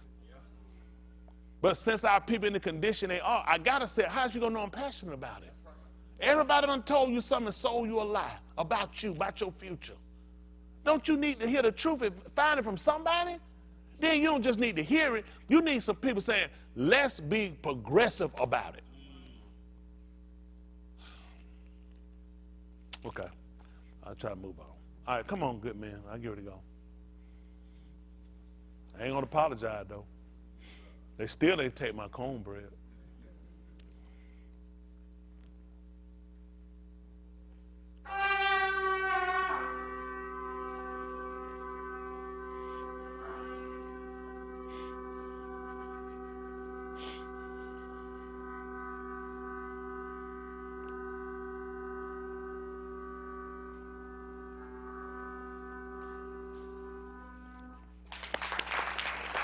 Chapstick in my drawer. Look at them. Appreciate it. Appreciate everybody. I try not to be you who are with. I'm trying to watch the time. Y'all ain't gonna believe it. I shocked y'all on Wednesday night, didn't it? Was it Wednesday night? Y'all ready for shocking all again? I was watching you. Ray say, "Yeah, you shot." Are you ready for? I wait for him to say, "Yeah, I shot." I'm watching. Put your name up. Was you thinking about it? Okay. Have you ever thought about anything before? Put your name on the board, right? All that extra thinking. I encourage people, do not think. And I had to get a name up. I just knew he was going to. I can't say, we got to make a way. Hayward. Anybody ask you nothing? I want to apologize for Hayward behavior. LaDonya, it ain't a fault on you. I know you done did your job. That's just how he is. Thank you. Where were your name? Oh, I said. You know, Dave got a check by his name. You seen it? You got one by yours too. You need to mind your own business. Now y'all, come on. Hey, ain't supposed to tell you about mind your own business. Ray, you asked for that one. You supposed to you supposed to just wrote your name and walked away. I tell you though, boy. I see Big Nasty got a lot of shit, don't he, Ray? This cause you don't know what's going on, Ray. Ray, you always need to be aware of your surroundings, Ray. I don't know how, all I'm trying to do is help anyway. You don't want to go through life and not know what's going on around you, Ray. All right, let's get ready. This is Romans 15:4. If you do something else, you got your free check already, so you're good to do something, all right? They're for trying to get over. Ray, I don't know what I'm going to do with you, Ray. I try to work with them. You know what I'm saying? They get over it. It's just in us, Ray. We'll try to fix it. All right. Romans 15:4. Y'all know why we use this. It's our base. It's our foundation. It's our fundamentals, right? All right, come on, listen. For whatever Nikatab before. For whatever was written before. Nikatab Talamidas. It was written to teach us, to show us, and to instruct us. And Most High know we need that. Yes, sir. Y'all know, honestly, believe it or not, I really desire to see a day where we can put out everything we got. Weapons, hatred. I mean, any ill will toward anybody. I really desire that. I really desire that. I mean, and being with Yahuwah always. But I'm a believer that we can put into, if I can see it with him, I just think it's hard to do that if I can't see it with you. Because, I mean, think about this. When I pray, Palau, I'm supposed to tell him to let his will be done here as it is down. So what is my perception of his will being done now? What is my perception of what's going on? Confusion, death, murder, sickness? What's my perception of where he is? Because I'm actually asking him about make this place operate like up here. We don't really believe that. They think it's me. Why would I be praying this man, asking this man to let your will be? I honestly don't know what's going on up That's there. true. That's right. Unless I have some type of idea, I need some type of perception to know what's going on there. Why would I desire it? Okay, that's me. I just want to see better. That's all. Now I'm counting on my young people to have a better outlook on things than us. I want them to be. I don't want y'all to be as passive as we are. Y'all know passive. Y'all know what passive is? Don't know. We'll put it up there so they can see. Passive. Appreciate it. Oh, the white can spell though. Huh? Still got a nasty attitude. Accepting or allowing what happens or what others do without active response or resistance. That's what passive is. Y'all got that, young people? See, most of y'all don't know what that means. People will tell you, they say, so you know what? You're passive. You taking a picture, sweetie? Put it in the whole thread for the other one. If any of y'all take a picture of something I put out there, just put it in the thread so everybody can see it too, okay? That give them an opportunity for those that might try to write it down so y'all have it. Y'all think about that, accepting or allowing what happens or what others do without active response or resistance. That's why people don't like me. I'm not passive. Like Breezy told you, I'm not like his pastor told, I'm not passive. That makes no sense. I'm not going to let nobody step and hit me and there'll be no reaction. There'll be nothing done. You'll starve me. You'll make me sick and give me disease. You'll shoot my babies and I'll be passive. No reaction no matter what nobody does. That's scary. And they don't realize it. That's been our state. And now, since you read it, can we all agree that's been us? I'll agree that's been me. No matter what other people do, no response. Tell me what can I do to white people and white people won't respond. You know what I would like to do? I would like to do, when I say like to do, just a hypothetical. I wouldn't do that. Just say, take a white child and hide them and say, let them say, black man is the script, just kidnapped a white baby. And see, ain't the police you don't have to worry about now. That's one killing. If any one of the white organization group catch me, them white boys gonna get in their truck, they gonna swing their brush, hey, one of them niggers got one of the babies. They're gonna jump on them trucks, they're gonna get them guns, just like they did in Savannah, when they shot down that boy, what's his name? Ahmaud Arbery? Hey, we just seen a black kid come out of a house that ain't damn finished, no doors and shit up there. Oh, hell, let's get the guns. How this conversation come up? What did you tell yourself? How you breaking a house with no windows and no doors? It ain't nothing but wood. It's a frame. And something in your mind. And one of them law enforcement, get our gun. Come on. Jump on the truck and run him down with guns. Jogging. Because think about it. He could have had a TV, a damn white T-shirt, and some shorts. Where the hell was he going to hide the stuff at? Could y'all imagine what had to be going through his mind? You running, you thinking, these white guys going to try to run me over. Son, you far off. This is nothing what you thinking. And the next thing you know, they jumping off with guns, and you trying to catch the front of it, figuring out, what in the world? Boom! And he go to court. He get to tell the juror. When I looked in his eyes, the look he had, all I kept thinking about was, I'll never see my kids again. So I shot him. Shit, I'm thinking about, you should have been thinking like that before your ass left your porch. Right. This was a matter for the police to come. Right. And when they came and started, he wouldn't have been shot and killed. Because what was the crime? See? Then they get to cry on the stand and tell the people all he said he saw was his kids. Not seeing his kids again. And when he saw the look in Ahmaud Arbery's eyes, think about it. The gun pointed at him. Ha! I'm gonna kill y'all white guys. Think of that look in his eyes. Gun pointed at him. He trying to get it off of him. And all that man saw with them eyes and things just started thinking. He got the gun, finna blow the hell out of him, thinking, hey, I might have never seen my kids again. They always pull that shit. They don't never cry before, though.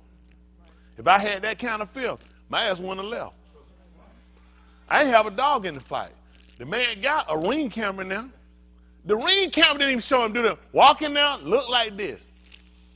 He ain't piss on nothing.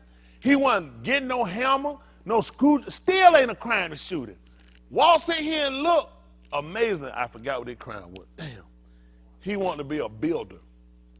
So he was looking at it because that's something he... Do you think he thought he had any idea when you walk in here to look at this non-completed house, ain't no floors, nothing, just the wood frame, that you were going to wind up dying a couple of minutes later?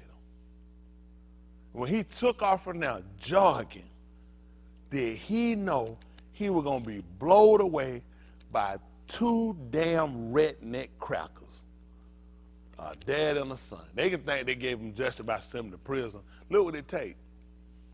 Look how much argument it take. The DA threw the shit away. How many? The DA wouldn't even prosecute when she got it.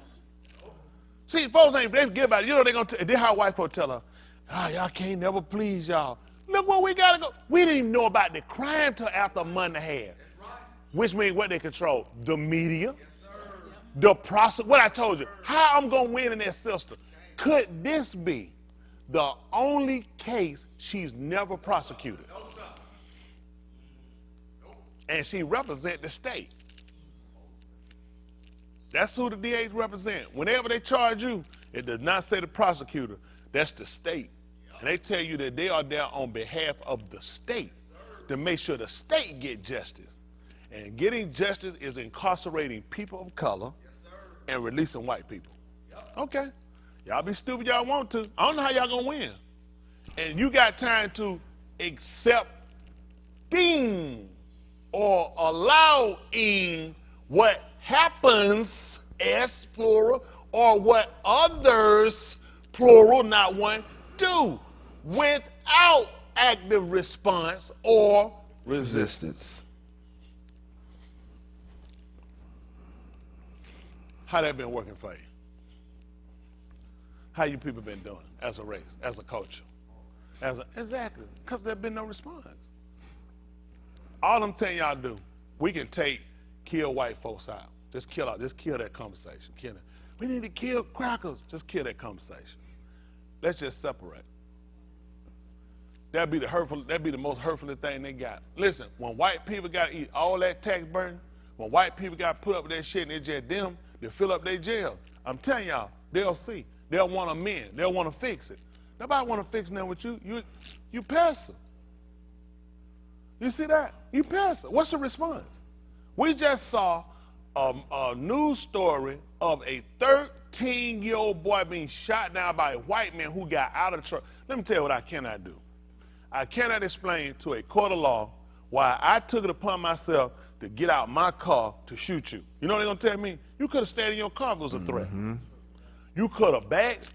This is shit which folks don't realize. If I told I got my car and shot you, you had a stick. First of all, they said, why you didn't stay in the car? They'll tell me my first mistake was getting out the car. I should have stayed my ass in the car.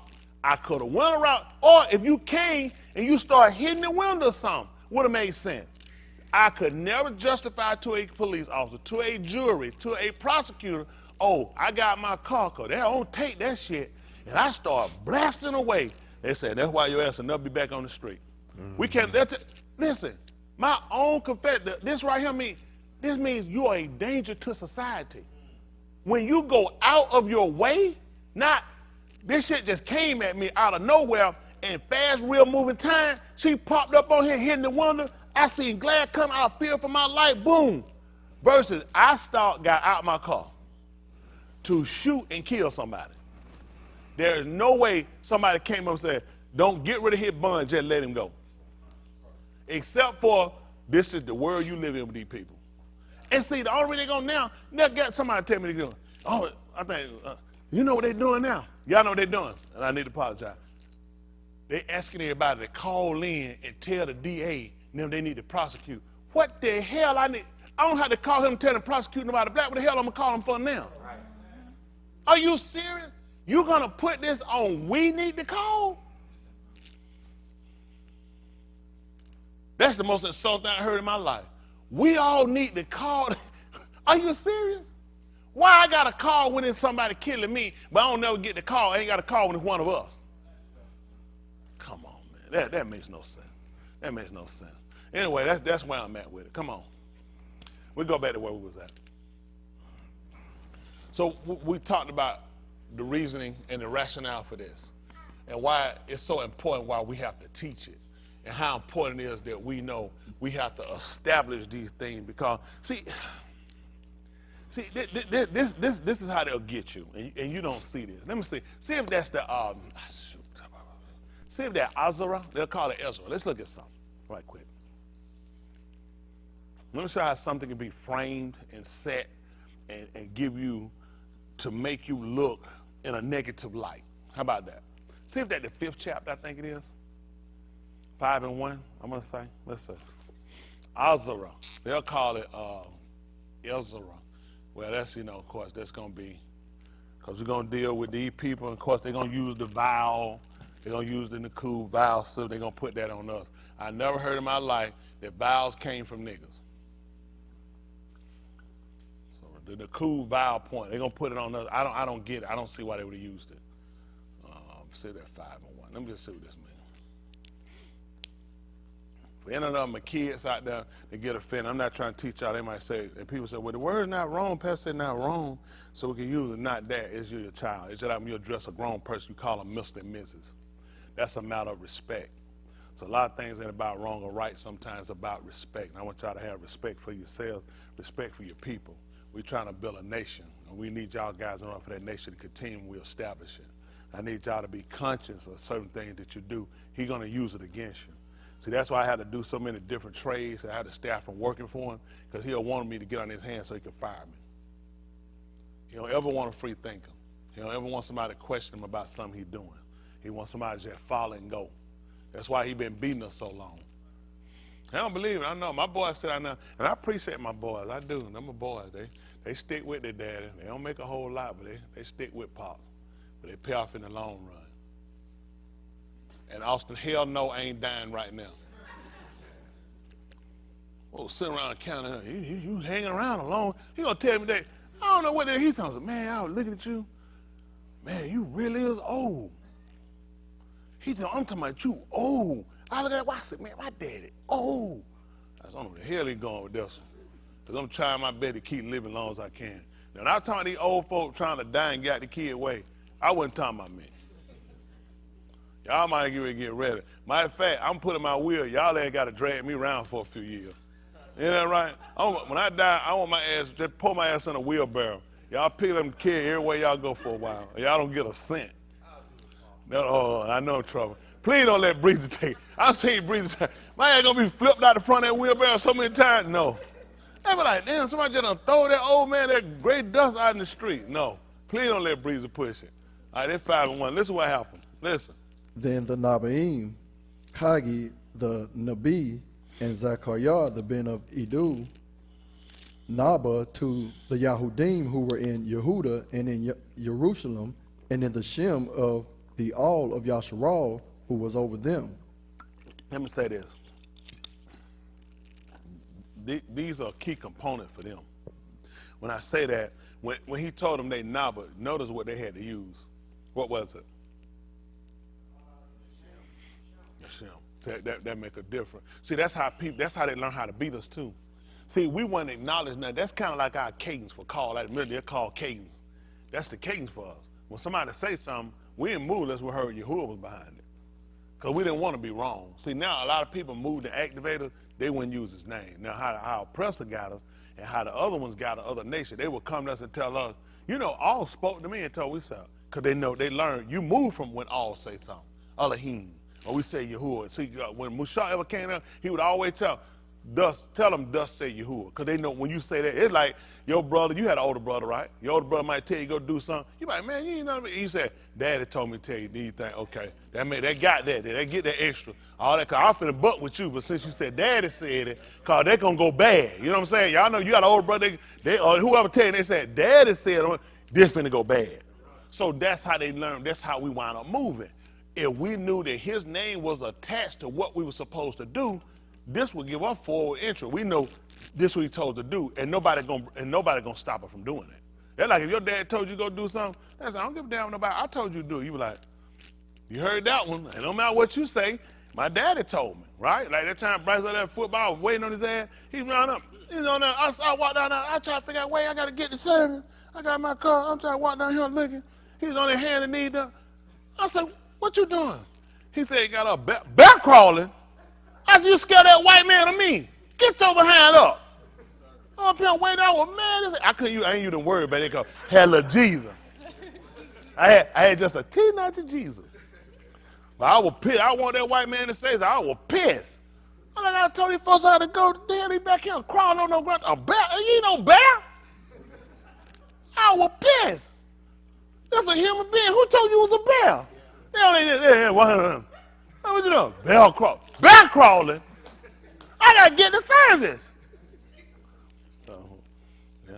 Cody didn't say nothing. Just sat there. I was waiting till I was pissed too. I was like, it was gonna be. I was pissed too. I was like, man, I'm waiting right here. Look at getting late. I gotta get the service. Isn't that right? Woo! Come on, anyway. So then let's see what happened.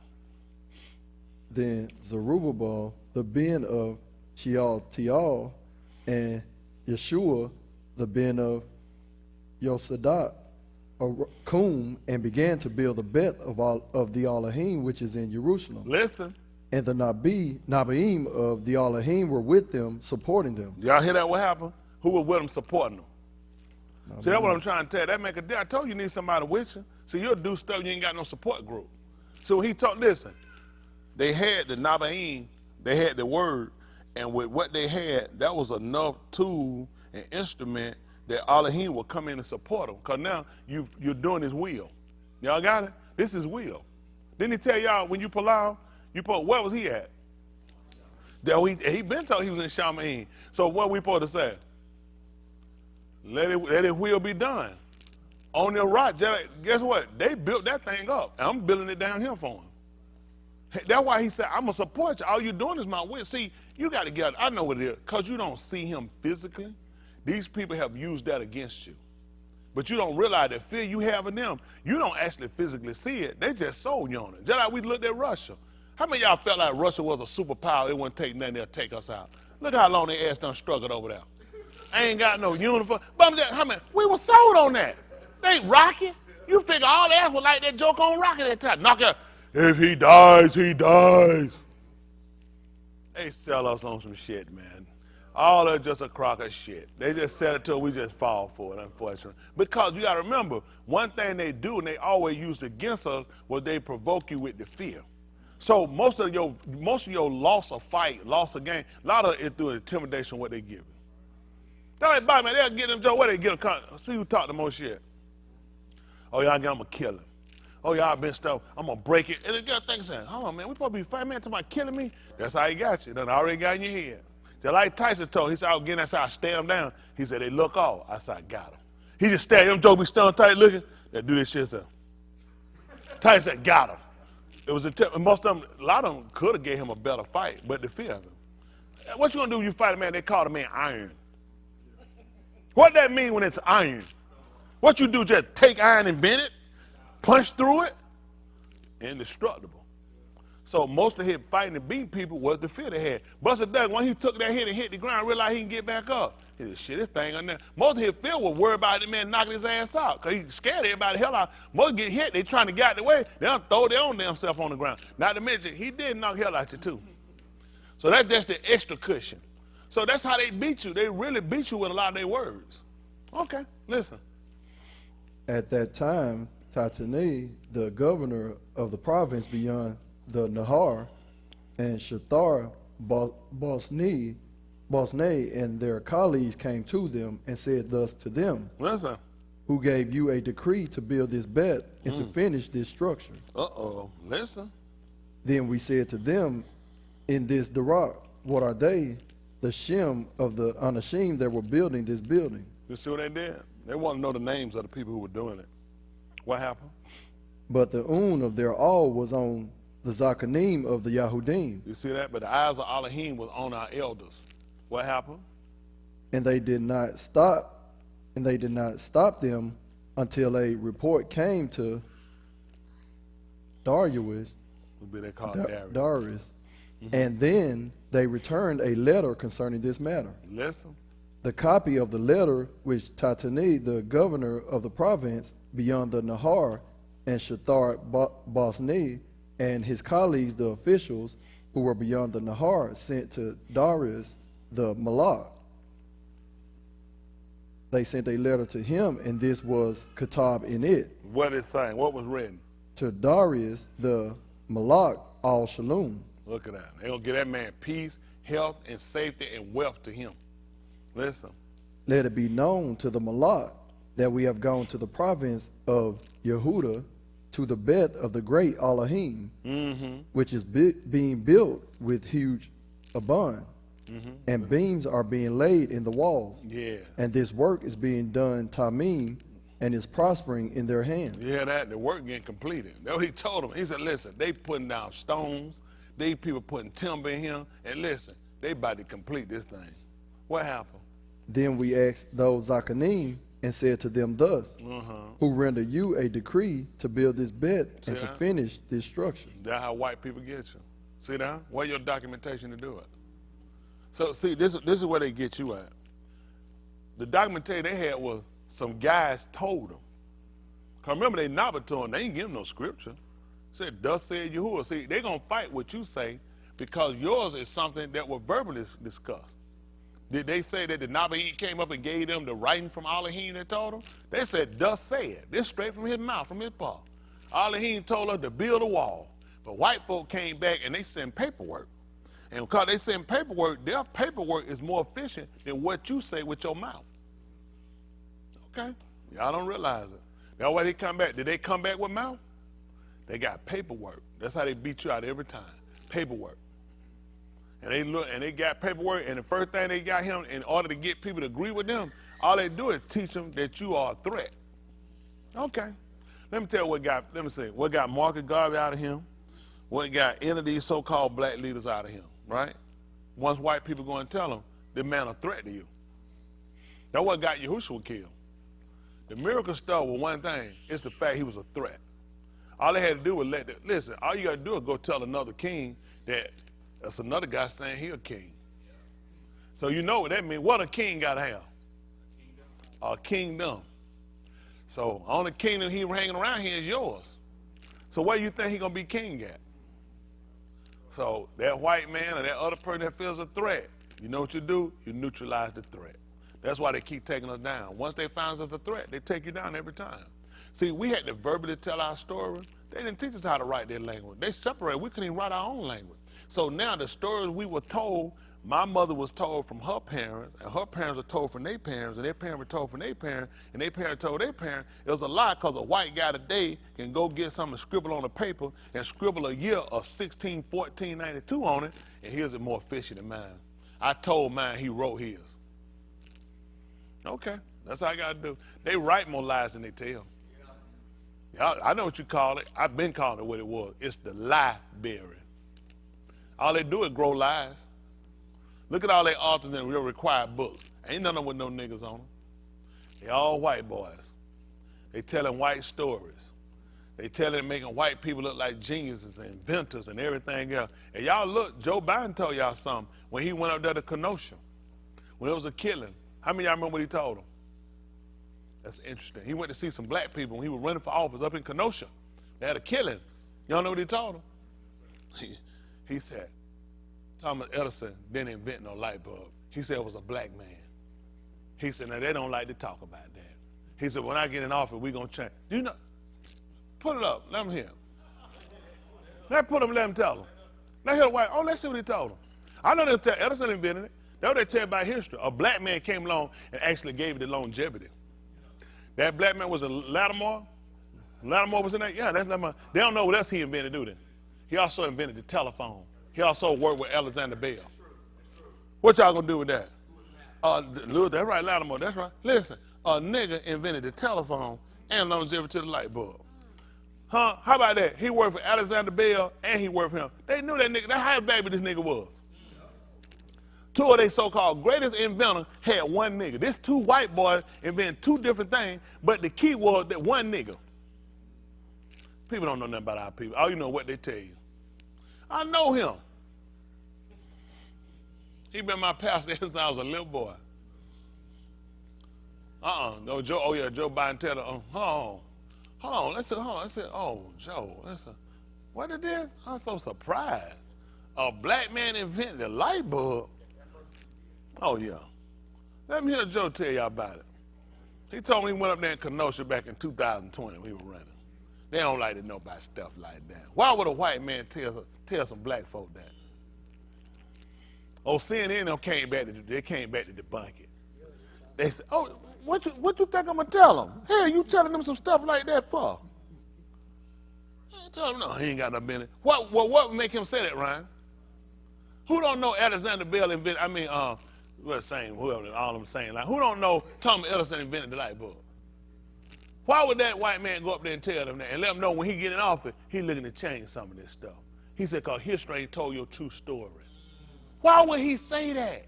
Why would a white man tell you that that man didn't invent no light bulb and CNN them run in and say, that's not true what he said. He misspoke. He knew what he was saying. And why would he say that history hadn't told you your true story? Hell, listen what it's called. His story. Let's see what he's saying. Y'all don't mind doing. What we got to say for this? Free use? Fair use, free use. It don't mind. Hell, they block me in a way. It's only for those that live in this day. Unlike Musha, I make my burial with them that are alive to hear this day.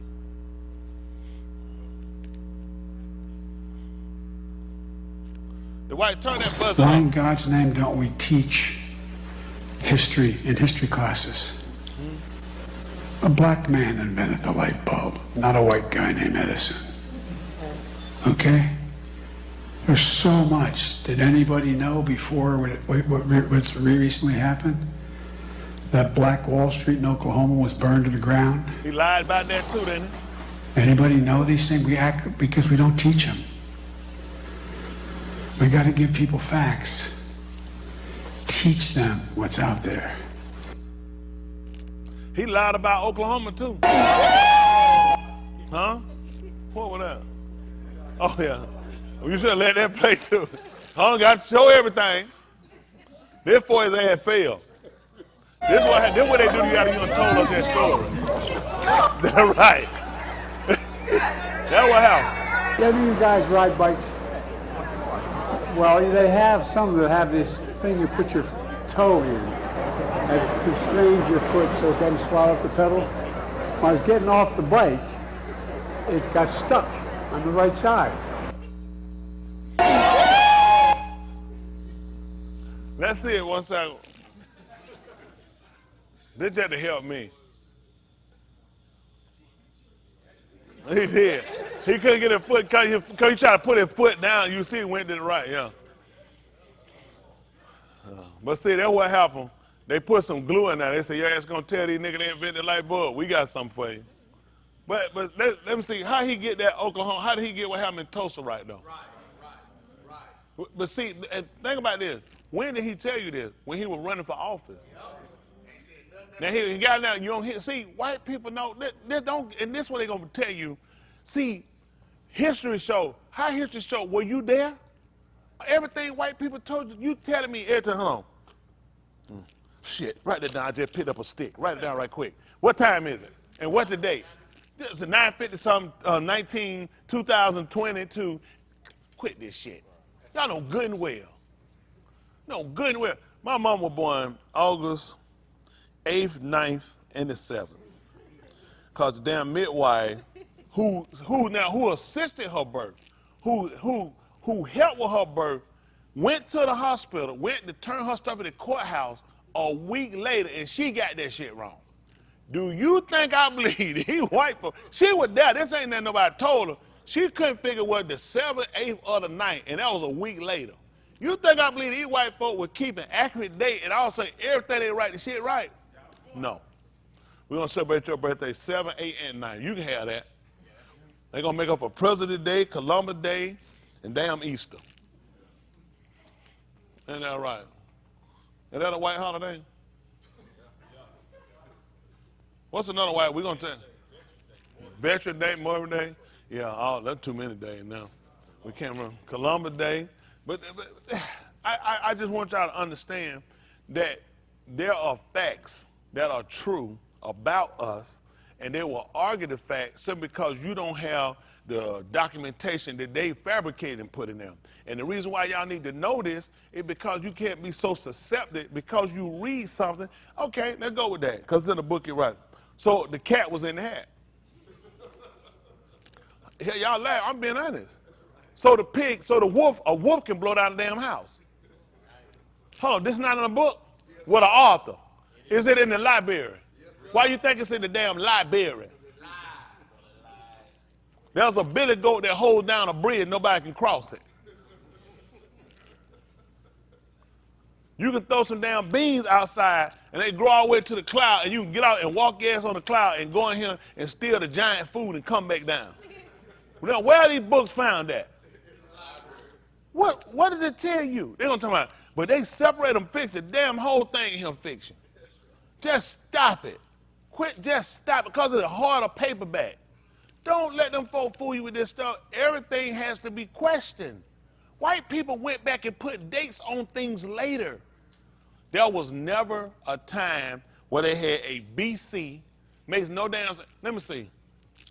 When the man was originally born, folk didn't know. How the hell folk know 2,000 years BC? How you knew something 2,000 years before BC? Where you get that from? How you start the date? Then he get him, we finna do AD now.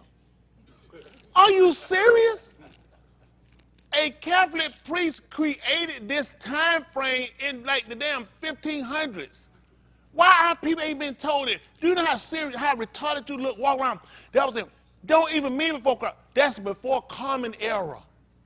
These folks look at basically, when they went back, you base the time after. After you see a new period better, that's when you look at. When we did things back then, that's when we was in era. BC, before, nothing was based off of no Christ, that makes no sense. They didn't even know he was, who knew till the man got him? The shepherds, why they had to be told that he was just been born? Why wasn't a whole herd of us out there? Just stop it. Just stop it. And then you still walking around dating things based off of a lie. As though these people walked around and they were saying, you said, man, I did before Christ. We walk around saying before Christ? Christos. This is a Greek terminology. Why would we be using it? I have to talk to you that way so you can use your common sense. Don't let people dumb you down. They never dated things this way. This was later, I think in the 1200s or something. These people just make up stuff and they going, and they will make you look like a liar. The whole system is predicated on lies to tell you justice is blind. Why is the jury looking at you?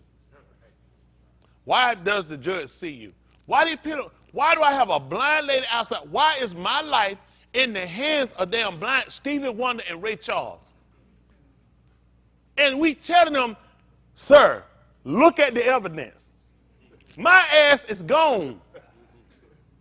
I don't need no blind people judging me, okay?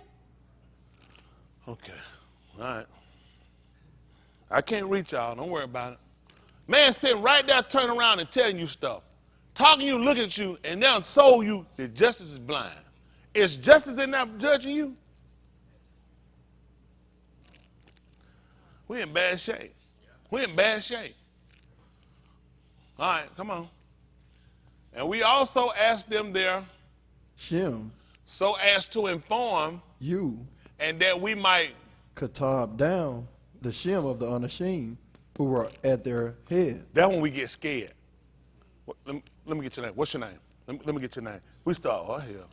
Names getting involved. It's serious now. I don't get no name. That's part of, think about the field. First up, let me get your name. If I was in school, we'd teach you why that, I'd be, what they say, take name. I'd be at that board. Add that ladder. Put your, they'd be like, man, but, oh, and if you get a check by your name, that's serious. That teach loud. Oh, you ain't just do what you want to do, huh?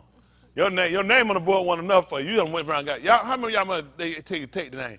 You get that check back, or the teacher write your name on that board. That's your first strike. You be like, I got it. And they put that check by your name, stay out of school. God almighty, I got to stay out of school. They hold your head till all the fun people gone. Yeah, walk out the door, it be you and the gentleman. It be lonely hell, lead jet, blowing jet, hitting your ass. Yo, late ass. In that damn, you're like, damn, I got to walk home by myself. Boy, I was so pissed, like, oh my goodness.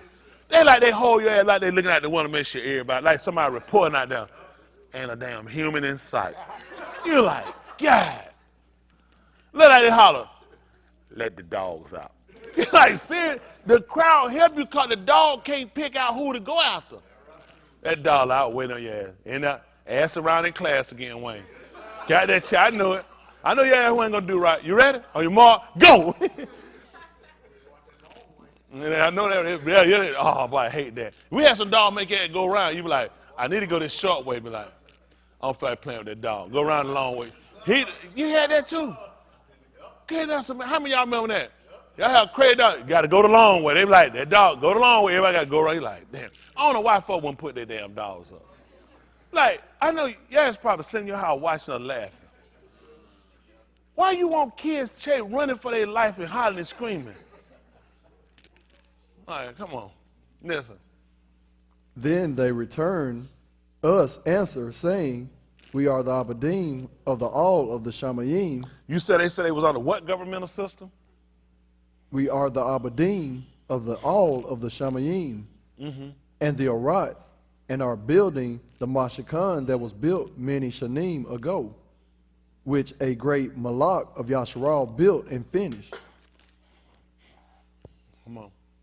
But after that, our Abot had provoked the all of Shamayim to wrath. Yeah. He gave them into the hand of Nebuchadnezzar, Malak of Babel, the Kasdayah, who destroyed this bed and deported the arm to Babel.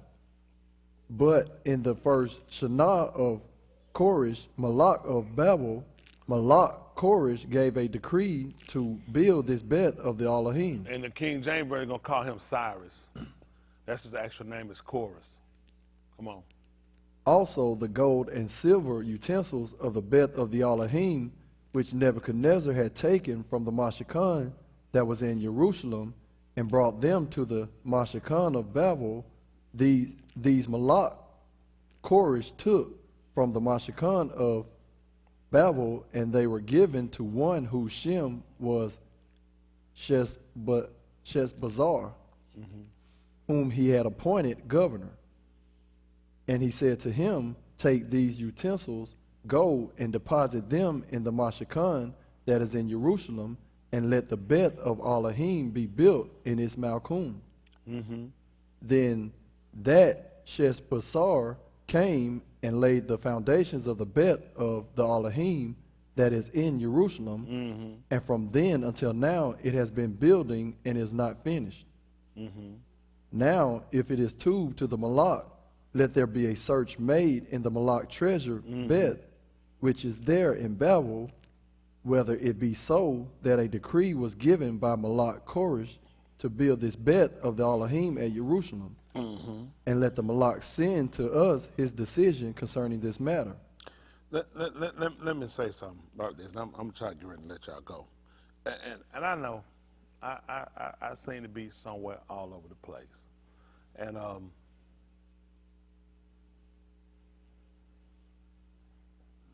I don't ever want nothing to be a distraction against salvation. Salvation is our first and primary goal of why we're here. It's hard to kind of embottle certain things without looking at your condition. You know, some people say, I'm good, whatever going on, as long as I'm saved. But saved is just being delivered from.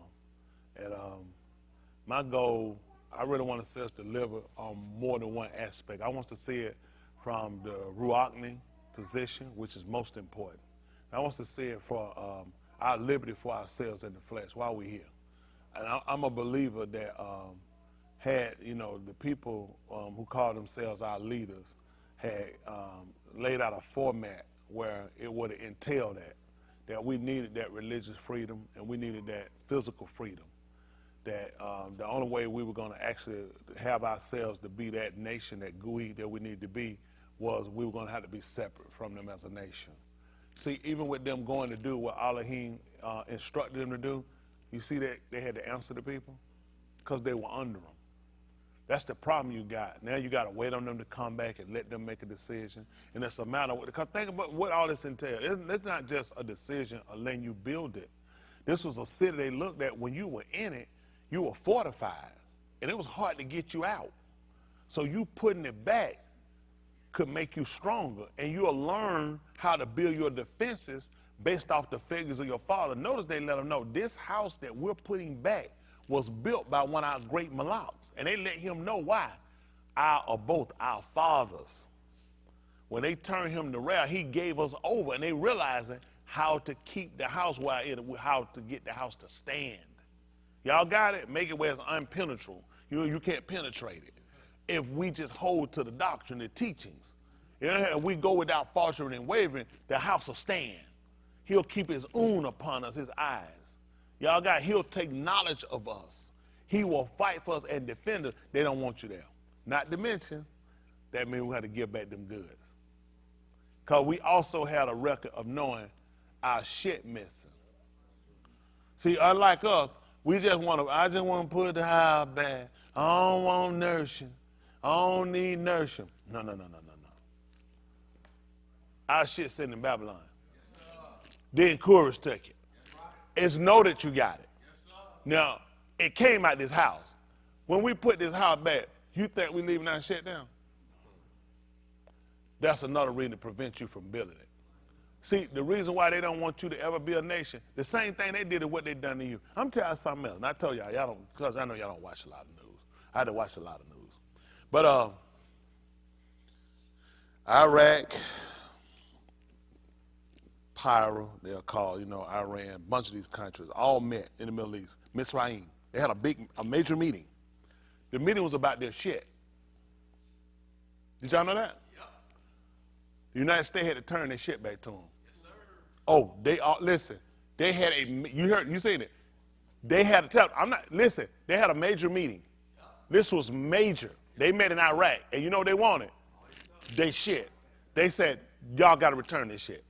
This stuff got to come back. Oh, they had to return they done stole everybody's stuff.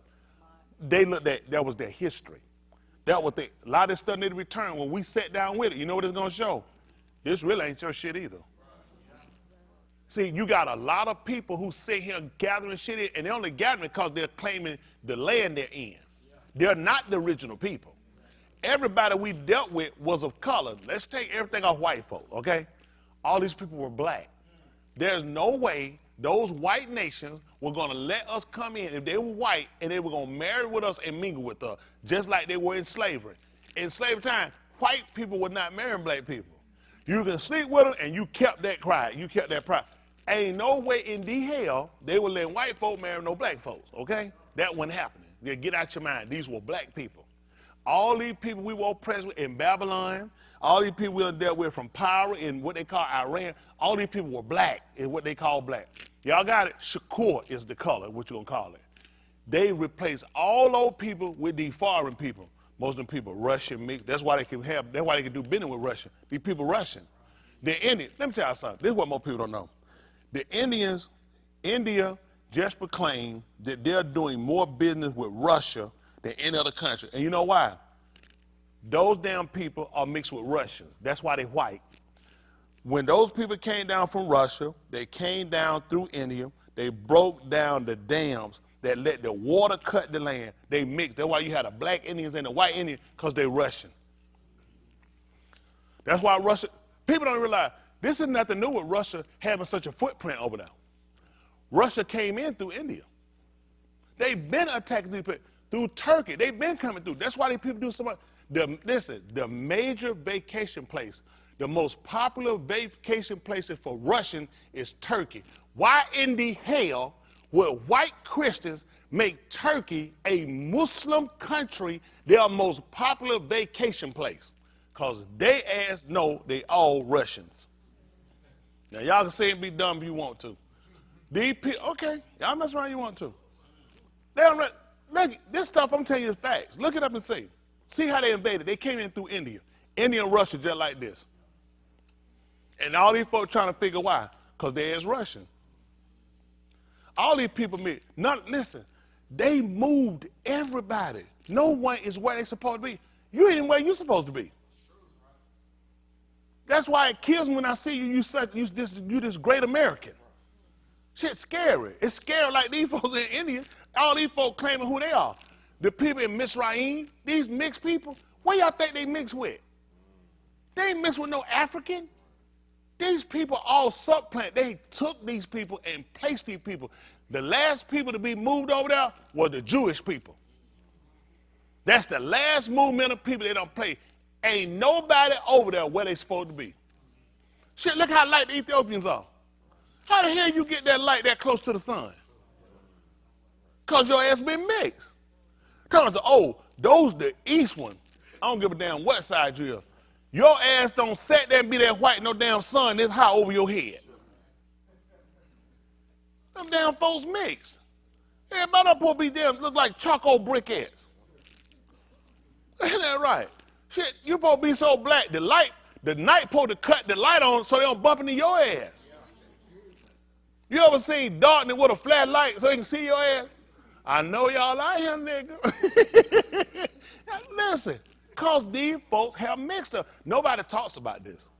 Nobody, don't listen to these people. Don't listen to nothing they say. Listen, you've been enslaved by Muslims. I don't know why these folks run these slave-ass religion.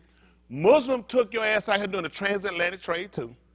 Your ass been on more Muslim captivity than anywhere else. The other folk done took your ass to the captivity. Everybody had you in slavery long up, been black. White folk just copying them. You spent 400 years in Mizraim, they were black. Let's see. Musa was born, who they'll call Moses. He wasn't raised by his mama. He was raised by the daughter of Pharaoh. I can see her white ass with that black baby going to tell her white ass dad who want to kill all Abari babies. Look, Daddy, this is my black ass baby I had. That means I've been sleeping with one of these niggas out here. How the hell she pass off a black baby with her white skin to her white ass daddy? And he didn't know that was his grandson till he jumped up and something pricked him in his heart and he realized he needed to be with his people. That's when you found out this black kid wasn't your white daughter baby. What that tell you? There was no difference between them in looks. What, all their ass had the same nose, same hair texture. That's the only way she could pass that baby off to her daddy. You think her daddy look at that baby? That's my grandson. I'm looking at my daughter. Oh, my grandson. He must look like him. He managed to pull that shot for 40 years. 40 years, undetected. See, these guys teach our book, they're not thinkers. A lot of people not thinking, white people has in Egypt. Where you get this shit from? Musa was black. He clearly told the man when he went up on the mountain to see it, take your hand and put it in your bosom. And when he pulled it out, it was white. What's impressive about putting a white hand and pulling a white hand out? Then say he stuck it back in there and his hand was the same color the rest of his body. What color was his body? These folks teach you so much. It's asinine. The teaching, asinine. I ain't never seen so many dumbass folks in my life.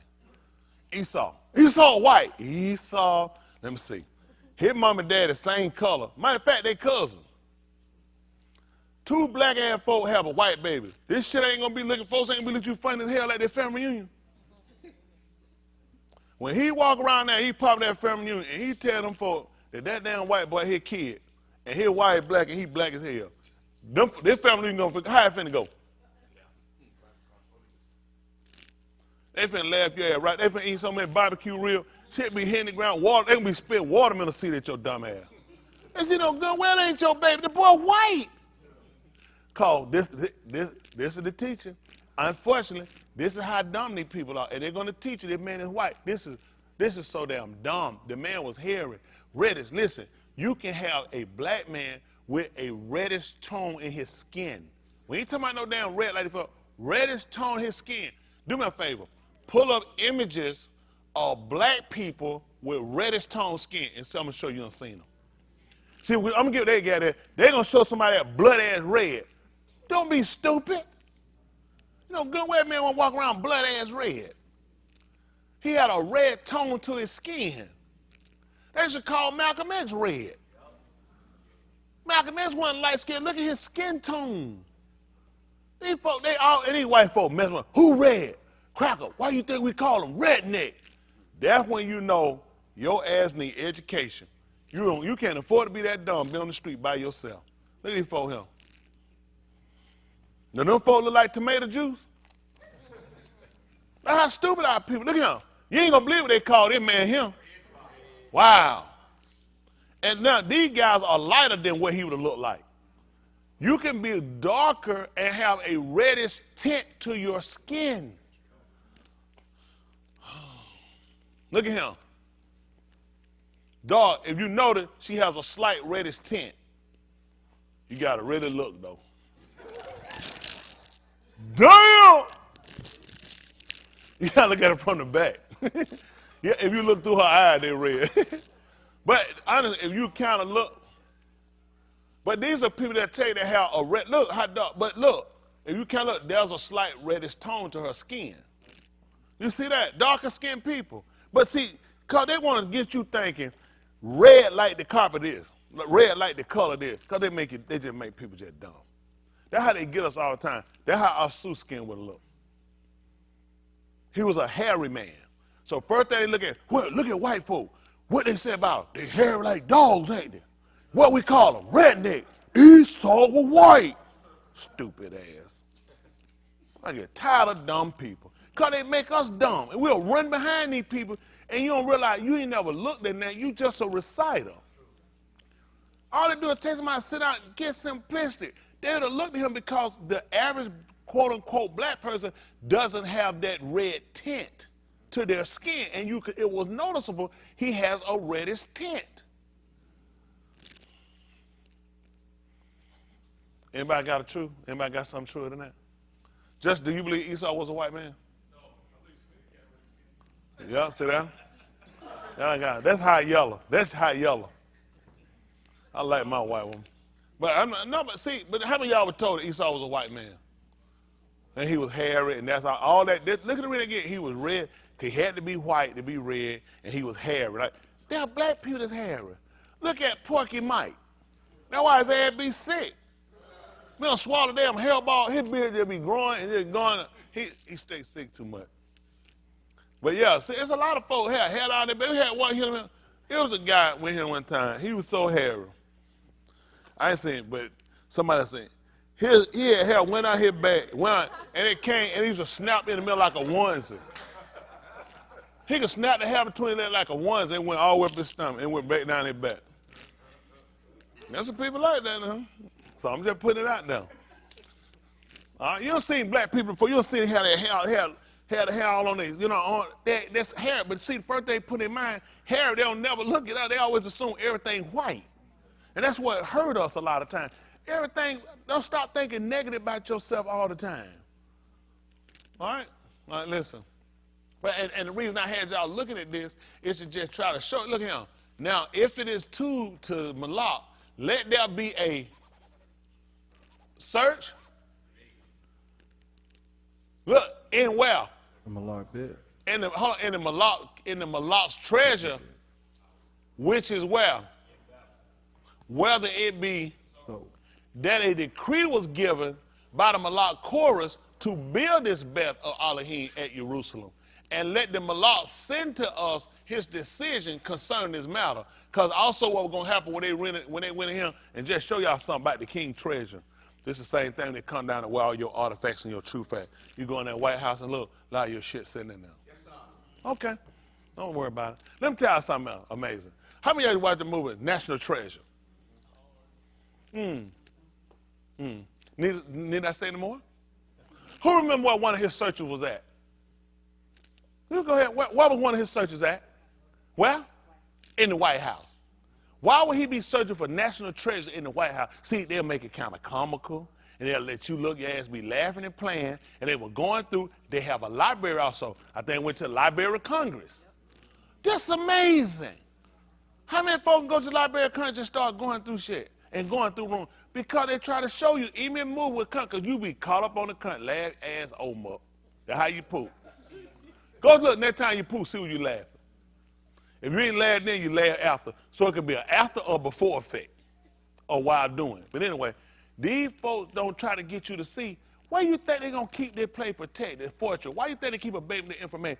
Keep you away. Why they want him to, why them folks say, we don't know where it's at? It's hard to tell. Why would they tell him to go search inside where his treasure house was? Where you think they got your stuff at? Hid and put away from you. Information, writings, and your valuables. This is the same thing they've done to everybody defeated. That's why, listen, China is a part of their meeting, wanting their artifacts back. They stole shit during time of emperor's rule. So now when they tell and pass stuff about different emperors and dynasty, you know what the problem is? Where them artifacts at? Guess who got them? So now you look like a liar. See, if you look, nobody kept time like these folk do by kings. We did the same thing. You do it by dynasties. Y'all didn't know that? They give you the timeline shit they got. They looked at dynasty. That's when families ruled for a period of time. You had the same thing. Look at, when you look at Daoud, every time one of the Malaks came, they connected him because this is a dynasty. They were showing you a dynasty. This is his whole family ruling for that period of time. They don't give you history like that. They give you a white man here, a white man there, something else, because they ain't got no dynasty rule like us.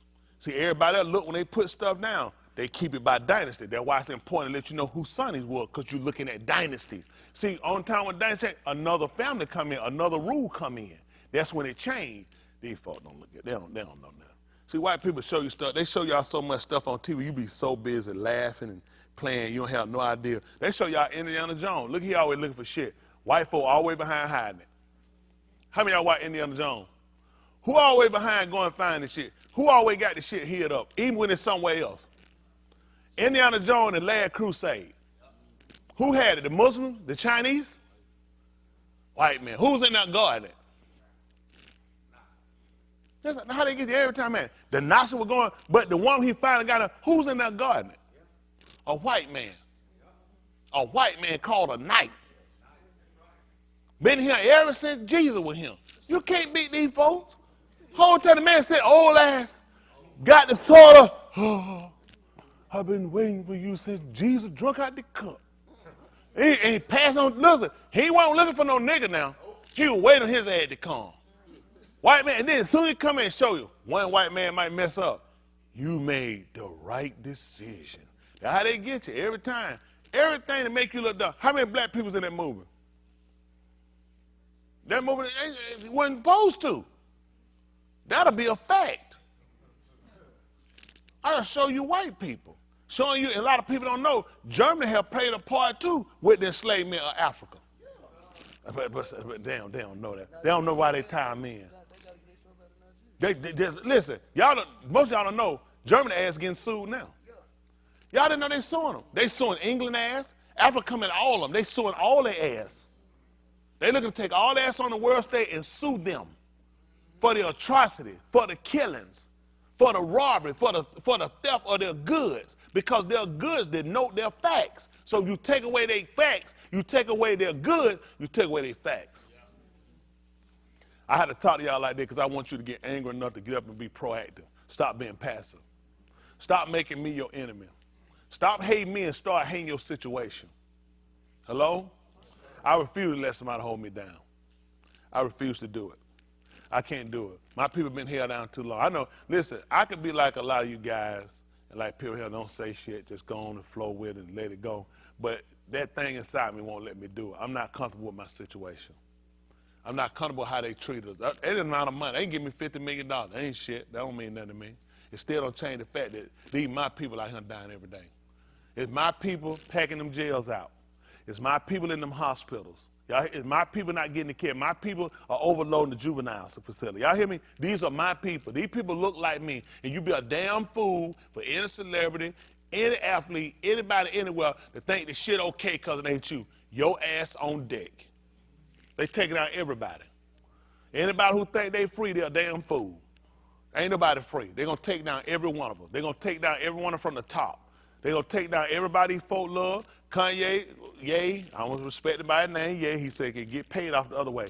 They set him, the man's shoes and outsold any shit they got. $1,200, I wouldn't pay a damn dime for them shoes. Y'all got me?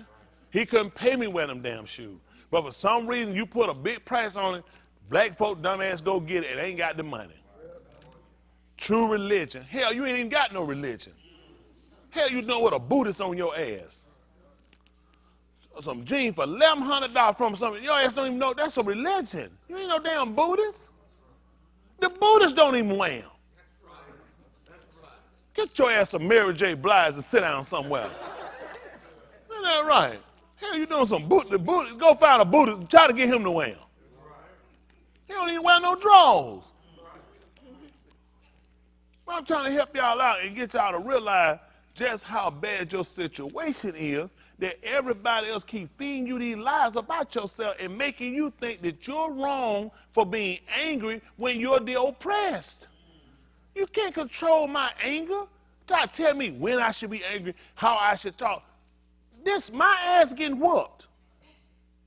I'm the one getting taken down. I'm speaking like it because I'm upset about my situation that you are invoking on me. That's why we ain't got nowhere. We're too calm. Because you don't have a real, you're not making a uprising about it or a big hoopla about it, it makes it look like I'm the one rebel-rouser. That's how they get us every time. He the agitator. He the rebel-rouser. Because I'm just asking you, if it ain't fact, why you him? Because I'm going to be saying the same thing. Give me one great white man that helped you. I rest my case. You don't have one. They don't have one. And the fact that you're going through your mind trying to think of all these great white ones that help you, what black one help you? Now, you'd be a fool to believe that I'll be the first black man to ever tell you what I'm telling you. You think he gonna put the information out and he gonna let it be private, let it be public about other so-called men of color that have took a similar stance that I've taken? They have said things that's come to what I said? No, they always gonna make them look like they upset. They just against the country. I ain't against the country. Hell, the country against us. That's right. Hell, they got my tax money. How I'm against them? I ain't trying to blow the damn place up. I'm trying to get the place straightened up before Yahuwah come back and blow it up. Stop letting people try to make you try to control your emotion. You are the victim. What kind of shit is that? You raping me, telling me to be quiet. What the hell I'm supposed to succumb to that? Be quiet before I hurt you. Hell, you already hurt me. That's what he got to say. That's what they tell you. Be quiet before I hurt you. You already hurt me. I was quiet when you grabbed me. Now you grab me and tell me to keep being quiet. See, it's not adding up. Why are we so comfortable with this situation? It bothers me. Oh no. Okay. All right. I'm gonna let y'all go. That's two. Oh.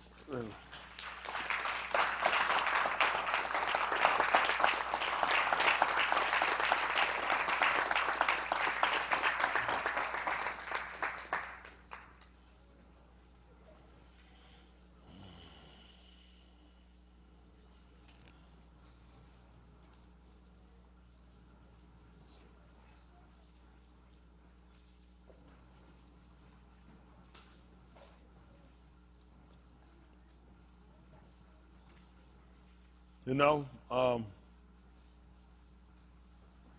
this I was kind of thinking about when Musha saw that Tua Akeem they was kind of bickering back and forth with one another, and he kind of came in between them and asked them, why were they wronging one another? He said, the one that did wrong, let's cast him out from among us. And the first thing they wanted to know was who made him a ruler over them. And Musha fled from him, because they had all brought up the fact that he had killed a Mizraim. And he said he supposed that brethren would have understood how Elohim by his hand would have delivered them, but they understood not. I'm not trying to kill white people or anybody else.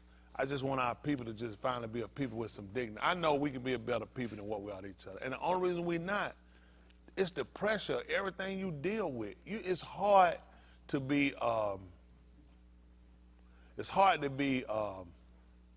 genuine with people when you're oppressed with so much pressure. Don't let these people tell you that. You gotta, what they say, just put on your best face. What's wrong with the other face? Why do I have the other face? See, they've been teaching us how to mask something, but our emotions still what they are.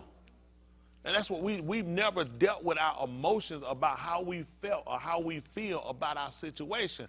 Everything is masked. Just think positive. Just keep that's not the answer. You can't mask your whole life like that. Unless I can do something to influence my situation to be better, it makes no sense for me to just hope in something. Just like with me, going over and reading this, there are things that I'm conscious of I have to implement in order for me to receive what I'm trying to get. I'm not a believer that if I read it and if I sit here and be quiet, something's going to happen. I have to understand it. I have to embrace it. Then I have to support. We talk about foster. I have to work toward that purpose happening. Y'all got it? Us just sitting here reading doesn't fix anything. It really doesn't. No more than when you go in the library just reading. When you go and you're taking down information, you're constructing things. There are things you did to get your grade, to get your degree. You don't just, so you go to college, you get a degree? What do you have to do to get your degree? Study, the whole 9. Rigorous hours you put in. How many of y'all just got your degree? It was a piece of cake, just walked through it. Who got their degree? They ain't really had to do nothing. Everybody, who got their degrees? You ain't missed no nights. You ain't stay up late. You ain't pull some all-nighters. How many of y'all had to cram some things? I'm saying different points, just the things you have to do. And then when people see you, they thinking, so you went to college. You didn't just go to college. You had to put some things into play. There were some things you resisted. There's some of y'all where Hell, ramen noodles was your damn meal. What? So what? It was financing things that you suffered through, you went through? There was a lot they borrowing, bumming rides, or whatever you did, or taking other folks and you the designated driver and trying to get gas money from them to get you through the week. All these things you had to do in order to achieve the overall goal. And now we're sitting here, and all I'm saying for our people, the overall goal is not being met. Salvation. I need to see some evidence here. I need to see some evidence. I'm a proponent and I'm a believer that our people can separate and we can still fellowship with them and do business with them. And I'm telling you, our relationship will be better. I'm telling you what happened. There are some marriages that people were better friends and better communicate when they separated. Okay. That's true. Unfortunate as it was, you know what they learned? We communicate better separated. Because I don't have the dominance over you and you don't have it over me. Now we can communicate, and I can go to my place, you can go to your place. That's how we need to be able to do with white people. With their system. We don't need to go to that, because now anything we got, they play. They can come to your place whenever they want to. That has the end. Don't you know don't y'all know that the Constitution, amendment them set for that, listen, a man's property? Do you know how hard it is supposed to be for a warrant to be issued to come into your property? It's as easy as this.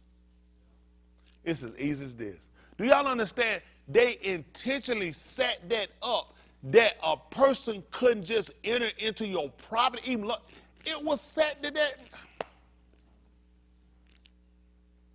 These folks don't even follow their own constitutional amendment. You know how hard it's supposed to be to enter into your property? Now just a no-knock search warrant. Just go call any judge, just sign it. No. Do you understand what you're actually moving into? Because you don't have that right. They got you with the fact of you're not even a whole human being. Your color is not even recognized by law. How could you ever get in the way like that? How you gonna win a race like? How you gonna win a fight like that? You're not even a whole human being. Your color is colorable, means something made up, something fictional, something not real. How many of us knew this growing up? How were y'all when you learned that? 30 something. And then you know the sad part, we try to find out, why these people disrespect us? And we had no idea that there were books, that there were writings that clearly said, I'm not real. Something that pretends to be real. And then we say, why white people think we making this up? Let me say, you colored, you're black, and by their law book, that means there's something not real, something that pretends to be. So nothing I tell them is acknowledged or cared. You know, you don't care. You don't respect, because you're like, first of all, you're not even real. You're not even real. How can I win? How can you win in a society like that? Can y'all look at those kids and tell them how they're going to win? When there is a law book that says that their color is not real. Do y'all, look at y'all, my young people, look at your hand. Can y'all see what color y'all are? Do y'all know what color they call that? What color they call it? In the law book, it said that you're not real. It says that you're making it up. That if you say you're black, by the law book, you're saying that you're not real, and you're pretending to be real. How many of y'all are imaginary? You imaginary? Go put your name on the board. Put a check by it, 2 checks. Write your mom name and get her a check too. Because she supposed to tell me, that man been walking around, how old are you now? 13. For 13 years you've been a cartoon. Put 2 checks on the baby's name. We're not gonna have this. And put one on there by your name for your mom. Put a check by your name for your mama. You accept 3 checks, 2 for you, 1 for your mama. Everybody all right? Do you think that's an insult? If you got out and you say, listen, I'm hurting from something somebody looked like me did, I say, you're a liar. And you ask me why you a liar. First of all, you're not even real. Don't y'all think that's retarded? Don't you know if you're real? You know you're real. Did you know you're real? You know you're a real person? You know you're a real person? Do you know that there is a law on the book that says you're not real? That you are making it up. Did y'all know that? Y'all didn't know that? You want to see it? Can y'all just show it to them, please? I want y'all to see that. This in their law book. You're not going to say, don't worry, we don't use that anymore. The fact is you still have it. That they have a book that says that if you say you're black, that you are a liar, that you're not even real. So that means anything you say, I'm a white police officer. Tell the folk who hit you. What color are you? First of all, he's a liar. He's not even real. Okay? So if he's not real, how can I be charged for hitting him? Let's look at the law. I want y'all to see it. Y'all can put it down there for me? Where is it at?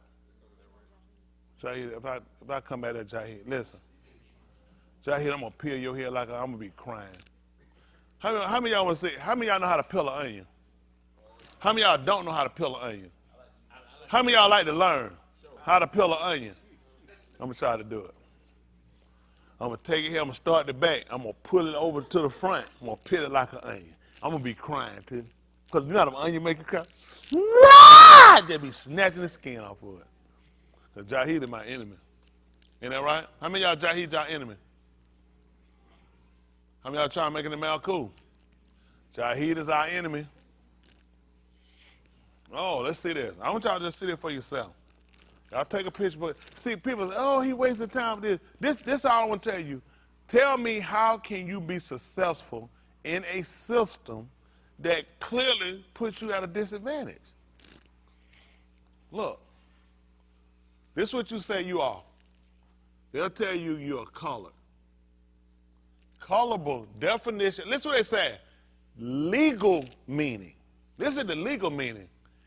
That which has or gives. Wow, you colored people are amazing. That which is in appearance and not in what it is purports. And you tell them that you are a black man. What did you just tell them? You're not real. Tell me, how can you be a successful African-American black man, colored woman in America when this is the legal term? Not Tony Smith term. What law book is this in? Let's let them see. And this one, listen now. Pay attention. Hold on, before you take a stop for your short. Stop for your short. Listen, pay attention. That which has or gives color. That which is in appearance and not in what it is, what it purports to be. It can't be what it's supposed to be. Pay attention now. What is that? What color we talking about? Black. Let's see where we're going to find this information at. Look.